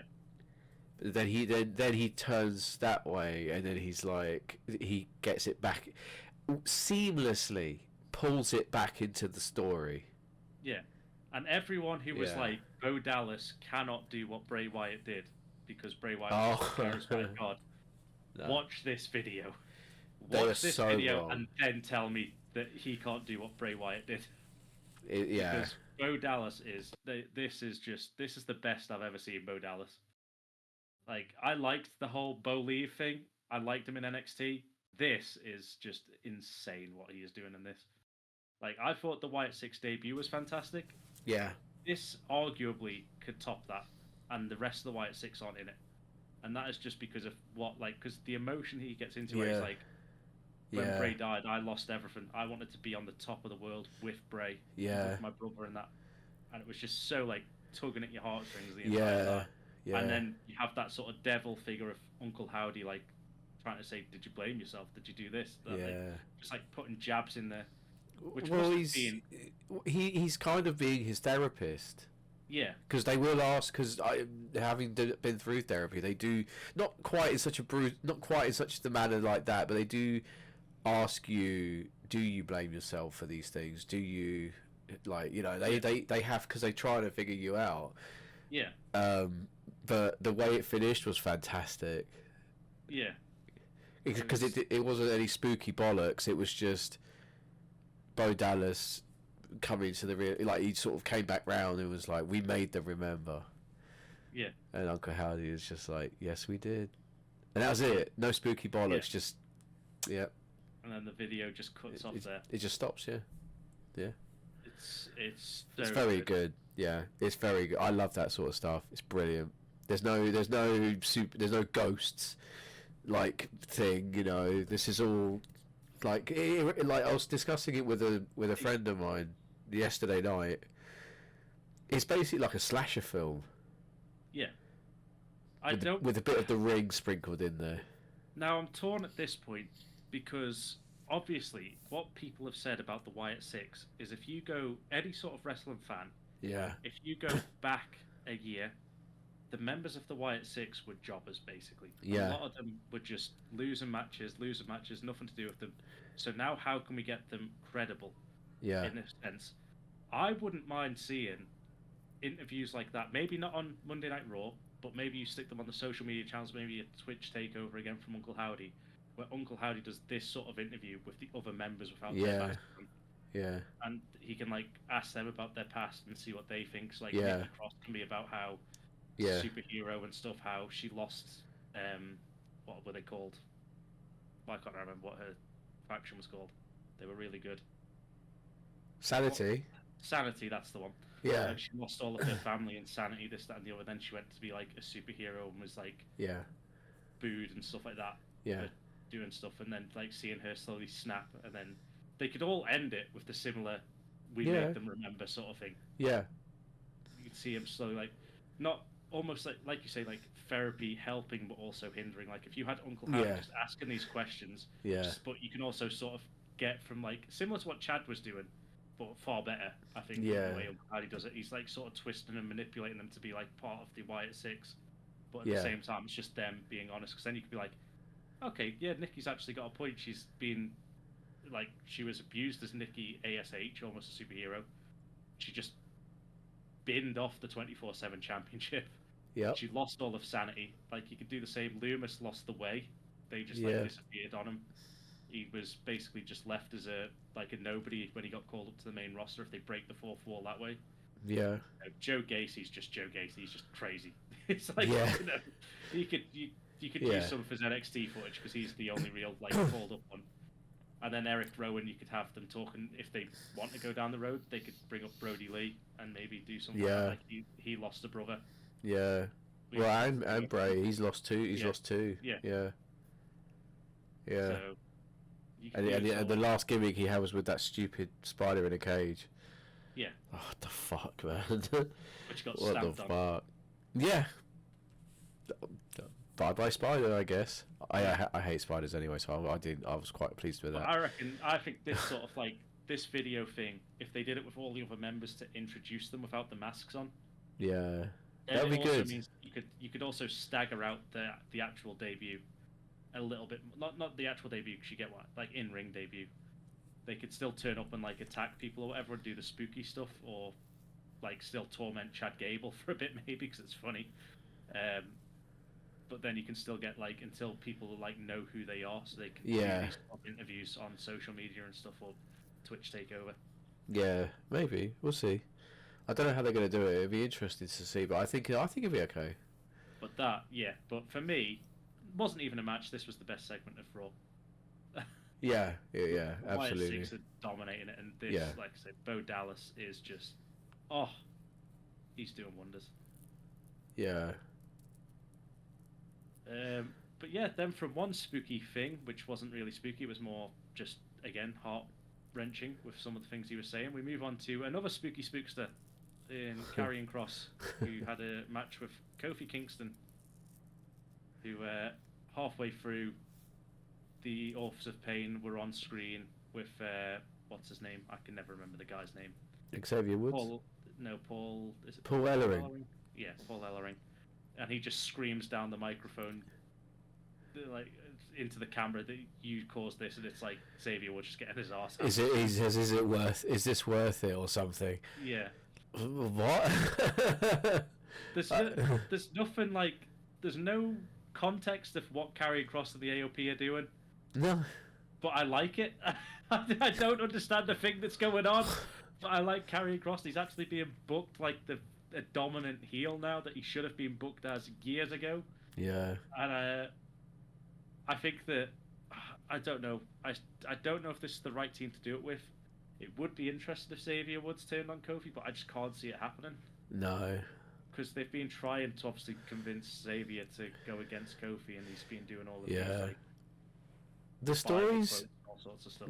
The story's been good, but I think they've done a really crap job of trying to convince people.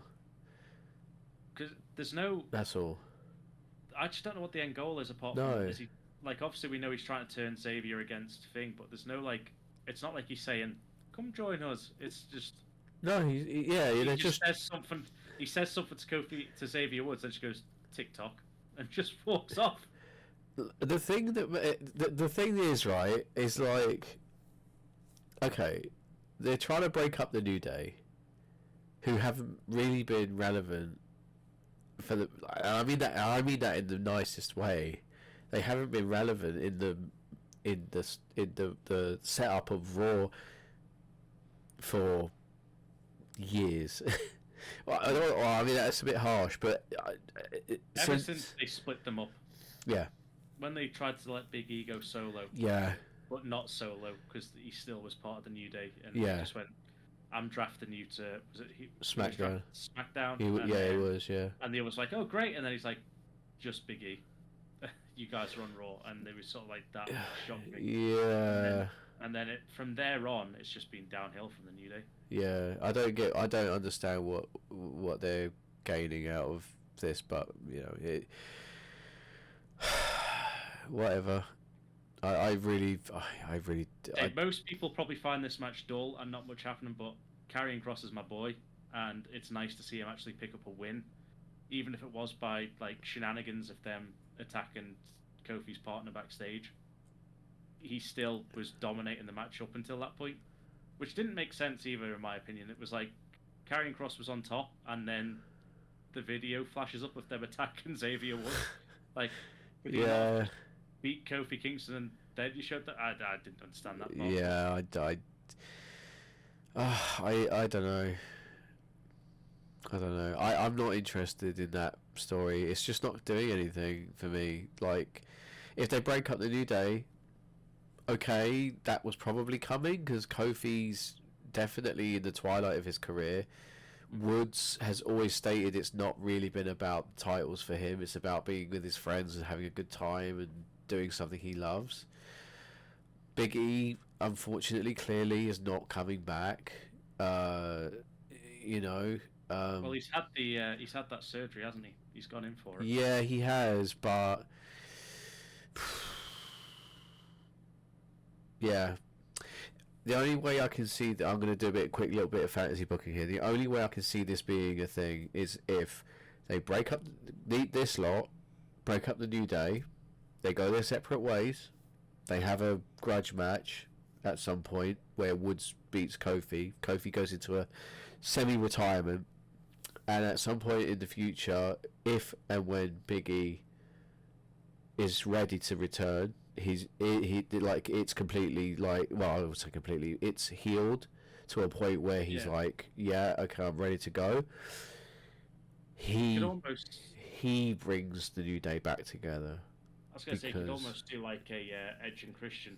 Yeah. To the Royal Rumble, where if Kofi and Kofi's getting beat down, Xavier comes out. Suddenly they have to like become not become friends again, but he makes a save almost of Kofi. to sort of like yeah, mend bridges. This will be a year after their yeah. It's not like straight away like, oh, I beat you now, we can be friends again. And Yeah, then yeah, the numbers game still is like too strong for them, and then like the next entrance is a surprise Big E return.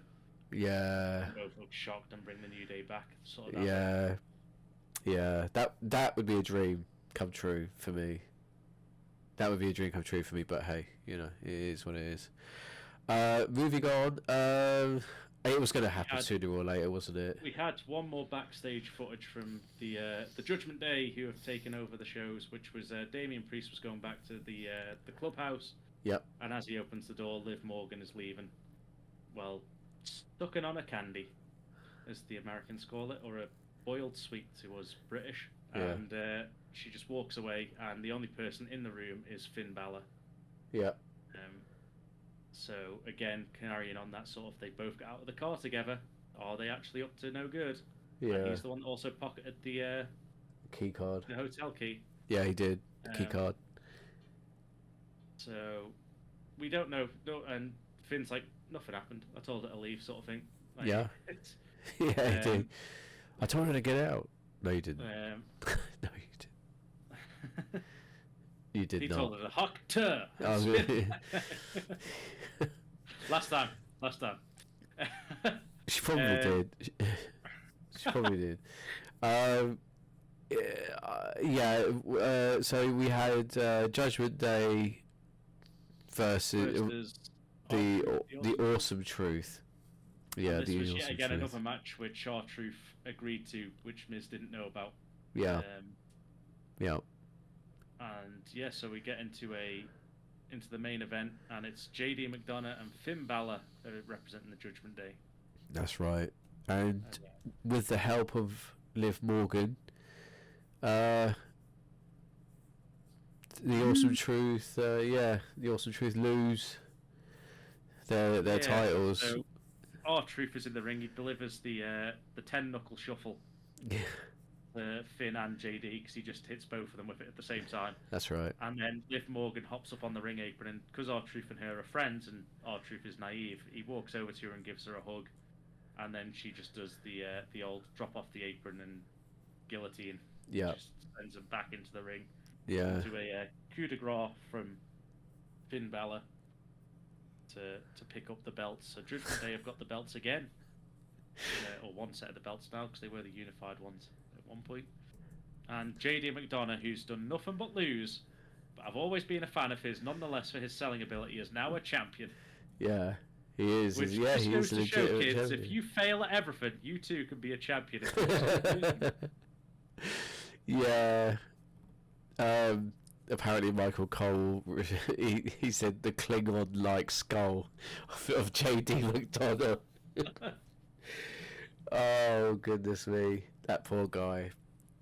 But yeah, so that's how Raw goes off the air, but there is more like fan footage. I don't know if it's an exclusive or not, or if it is just fan footage.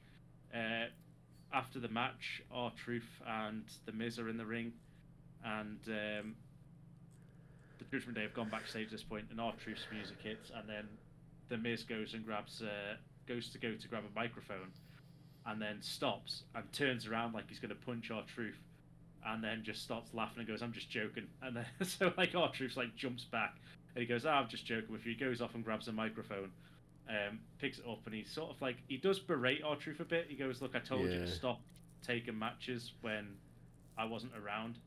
We lost them now and they didn't even deserve a title shot against us."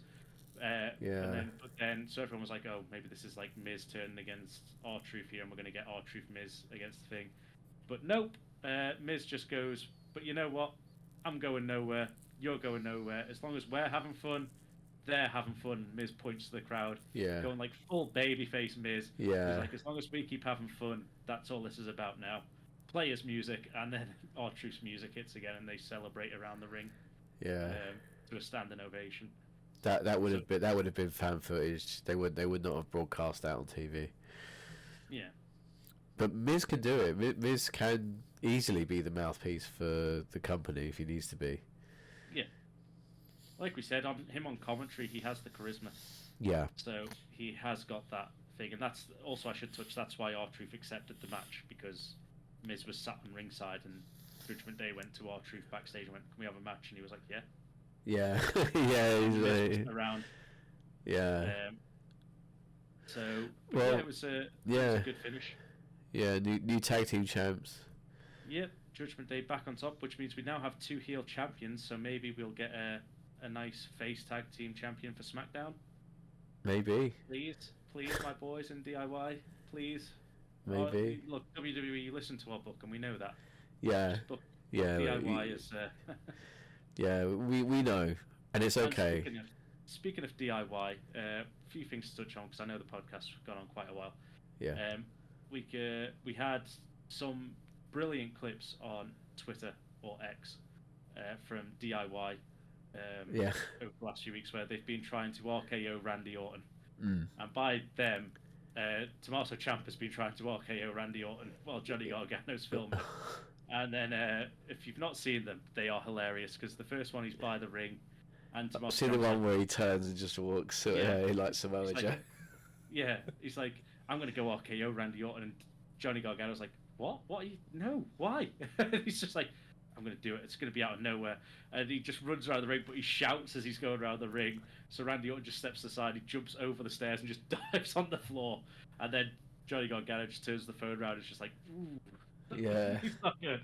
And then they did it again a few days ago, where they were in the canteen at one of the arenas, and Randy Orton's just like having food with like 2 other. I can't remember who he's out on the table with. I think one of them's like Kevin Owens and someone else. Right. And he goes, "I missed the last time, but I can do it this time." And Johnny Gargano's like, "No, what? Why?" And he's like, so he runs after him, and Randy Orton just steps up out of his chair. And he just flies onto the chair, onto the table. Sorry, in the middle of the canteen, just trying to do an RKO. I don't know what it's for, apart from them just having fun on social media. But I think that's all it is.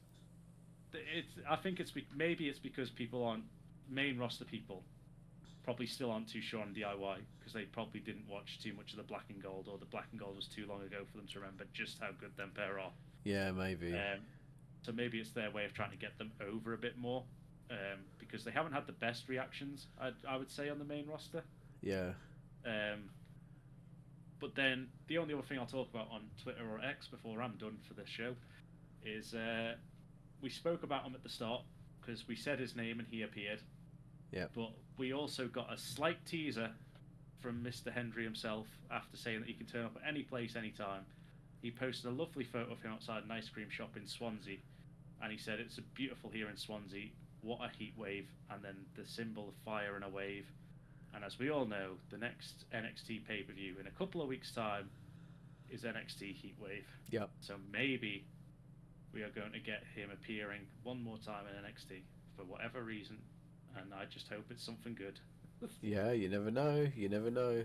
It could be good. I hope so. It'd definitely be good. It's Joe Hendry, the pop he got, and he's the most viewed WWE interaction on social media since WrestleMania.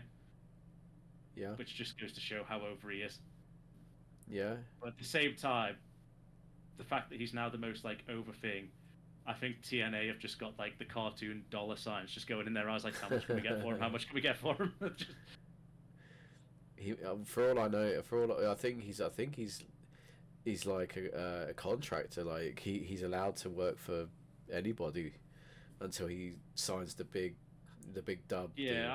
I'm pretty sure he has been making appearances on random indies in like the UK and stuff. That's without a doubt. Yeah, absolutely. I just want to touch on one more thing. We had another death in wrestling. WWE Hall of Famer Sika Anoa'i, father of Roman Reigns, passed away at age 79. So our best wishes go out to the Anoa'i family at this hard time.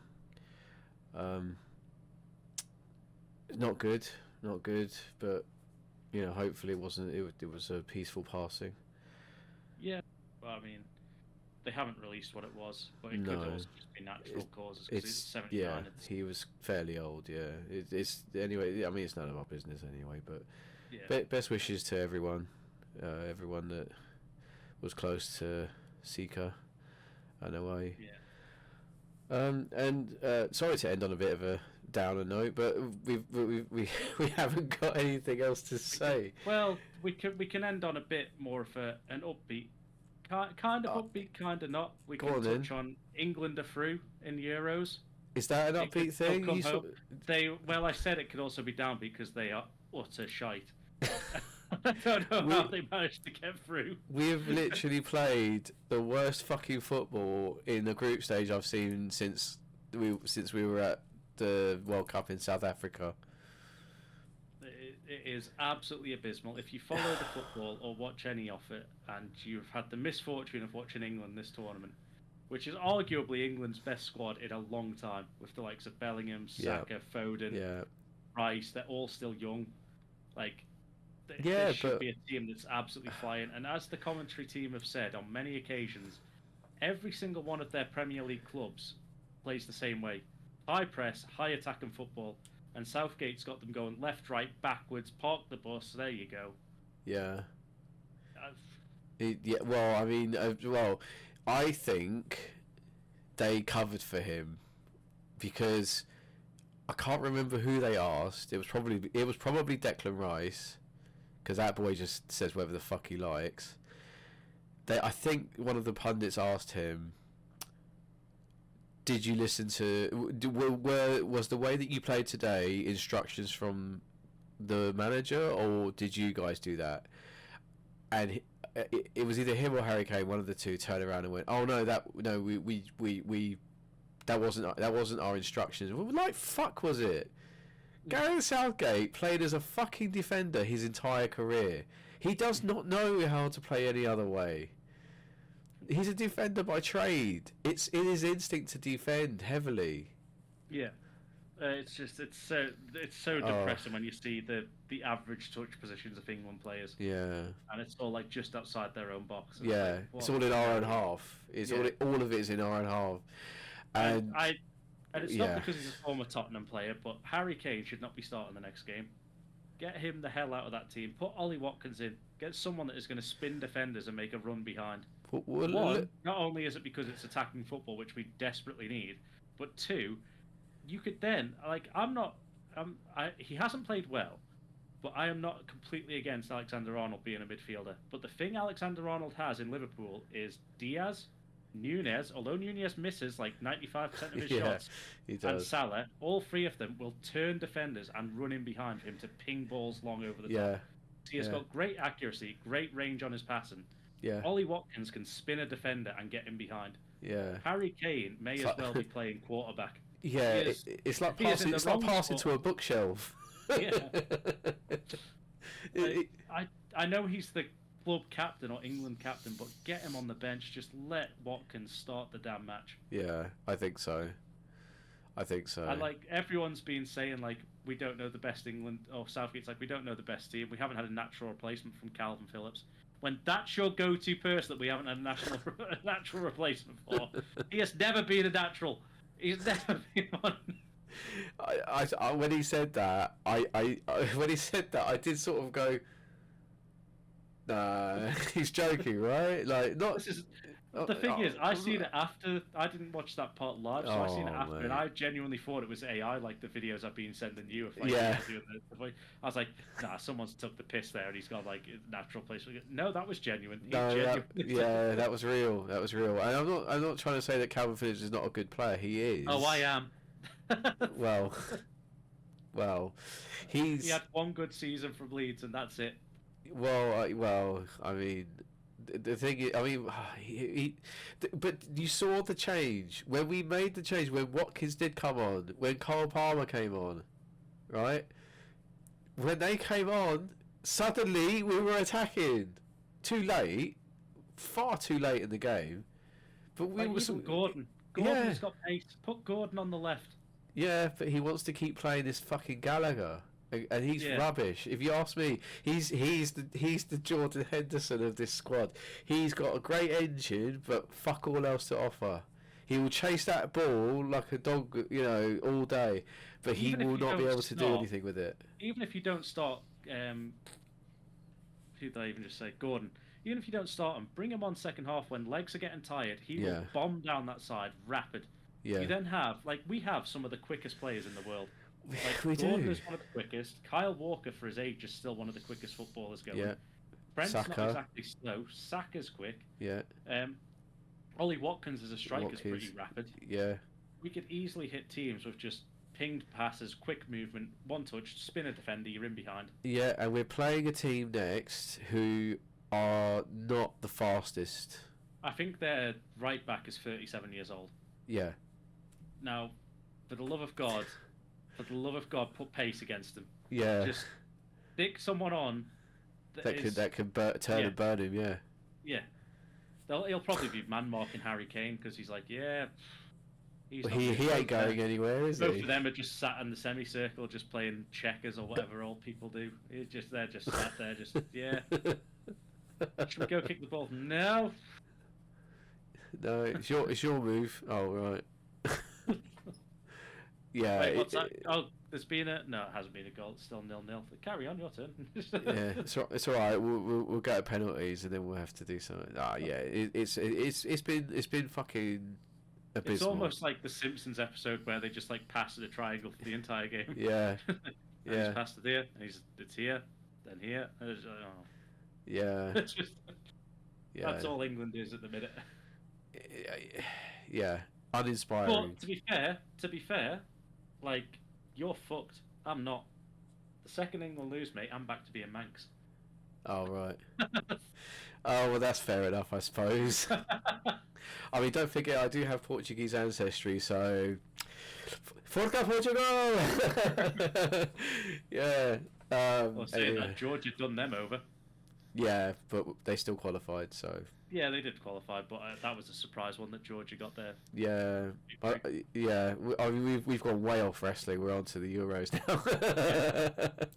But that's what happens with the podcast sometimes. You know, we get distracted, and then, you know, we move on to other topics. Oh, these next podcasts are just going to be joyful because you've got Euros, you've got Copa America on. As soon as they finish, it's the Olympic Games, so. Yeah. We'll have stuff to say about that. I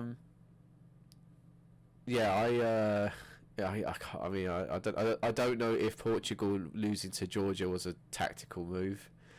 Like if they threw, I don't know if they threw the game on purpose because their next game is against Slovenia. So you would on paper you'd say like Portugal should steamroll that. England should beat Slovakia quite comfortably. Yeah. France, Belgium's going to be a tough one. People keep saying like writing Slovenia off when England had them, like the guys at work like Slovenia. Who have they got? And I'm like, they've still got Šeško, who's like tearing up the Bundesliga as a striker.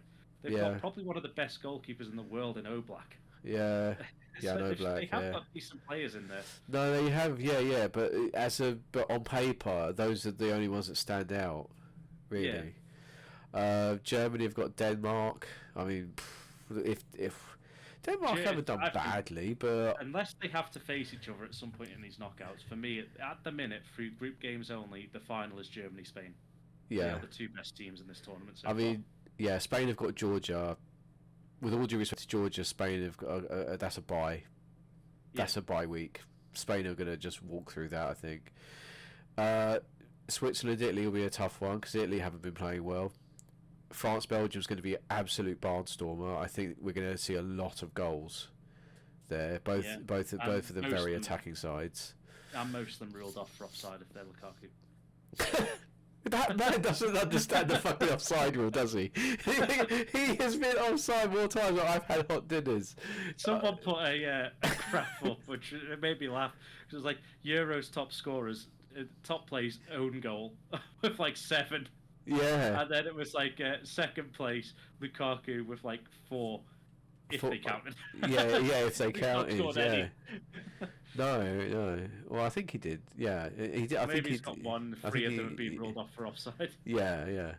Romania, Netherlands. You would think the Netherlands should comfortably beat Romania, but Romania have been good. Yeah, Romania. They've been surprisingly good. Netherlands might struggle there, you know. And then there's Austria, Turkey. That was a brawl. Their last match, the Turkish game. I mean, I would go with Turkey because. I've gone with Turkey for that one. Yeah. Did you see Turkey and Czech Republic last game? I did. 16 yellow cards and a red card, and then a brawl afterwards. Yeah, there was a fight after the final whistle. That's how their red card came about. One of their players got sent off after the final whistle's gone because they were fighting. Because apparently one of the Turkey guys was celebrating in his face. I was like, yeah. But 97th minute winner. Yeah. There's been a lot of that, because can we touch on our fallen brethren in Scotland? That Stonewall penalty, man. Fuck. I don't think it was a penalty. No? I think if he went straight down, penalty. I think the way he sort of like chucked his body in front of the defender made it look more like a dive. Well, so I think if he just clipped his legs and went straight down, you would have had it like a shout at a penalty for me. But the fact that he sort of like launched his body in front of the defender and went like theatrical dive, it just looked over dramatic, which I think is why he didn't get it. No, I disagree. I think it was a straight penalty. It wasn't a difficult decision, in my opinion, from what I've seen. I haven't got my other prop. This will have to do. I've gone into fucking Trigger Happy TV. All right. Hello, Gaffer. Yeah, he's saying that Scotland should have. Our boy scored. I know our boy scored, but yeah, he's saying that goal shouldn't have mattered and Scotland should have won. Yeah, all right, I'll tell him. Yeah, Gaffer says you're an idiot. Who is that Gaffer? If you're wondering what that means, Gaffer Cake from our great career mode. Yeah. Which we might bring back. At some point. It made me laugh so much when the little avatar of our little Kevin Cuthbert, right? There's no picture. Yeah. Yeah, there's no picture, but he does look like him in game. He looks like him. It's just you saying a message saying, "Oh, boy exists," because you thought it was just a made-up player from the free agency. I legitimately thought it was just a FIFA regen. I didn't realise he was an actual person. I had no idea. Our local hero, Shobuff. Yeah. Cuthbert for the die-hard fans of that series. Yeah, and which we will get back on track. But Parsec absolutely does the I don't know why, but the drivers for that Parsec installs into my machine stops my VR from working, and at the moment I'm having a really good time playing VR games, so no Parsec for a while. Yeah. Also, we're gonna possibly start a new one soon. If and when I ever get fibre, because I've got a new PC which should be able to run the game very smoothly. You've obviously had the issues with the. Oh yeah. Your FIFA, for some reason, or EAFC, decides to just kill your computer from the inside out. I have no idea why. It doesn't do it with anything else. Just that it just freezes, and then. I don't know. So we're hoping, if you just using Parsec, basically, it'll be my PC running it. Which then means that we can get it in without the crashes and without the lag, hopefully, and we should be able to get Gaffer Cake going. Yeah. Well, I don't mind installing Parsec to play and do the thing, and then uninstall it afterwards. So I don't mind doing that. That might be what we have to do, but we're getting way off. Yeah, we're getting yeah. But yeah. So anyway. That is everything that happened on this week's this week in professional wrestling.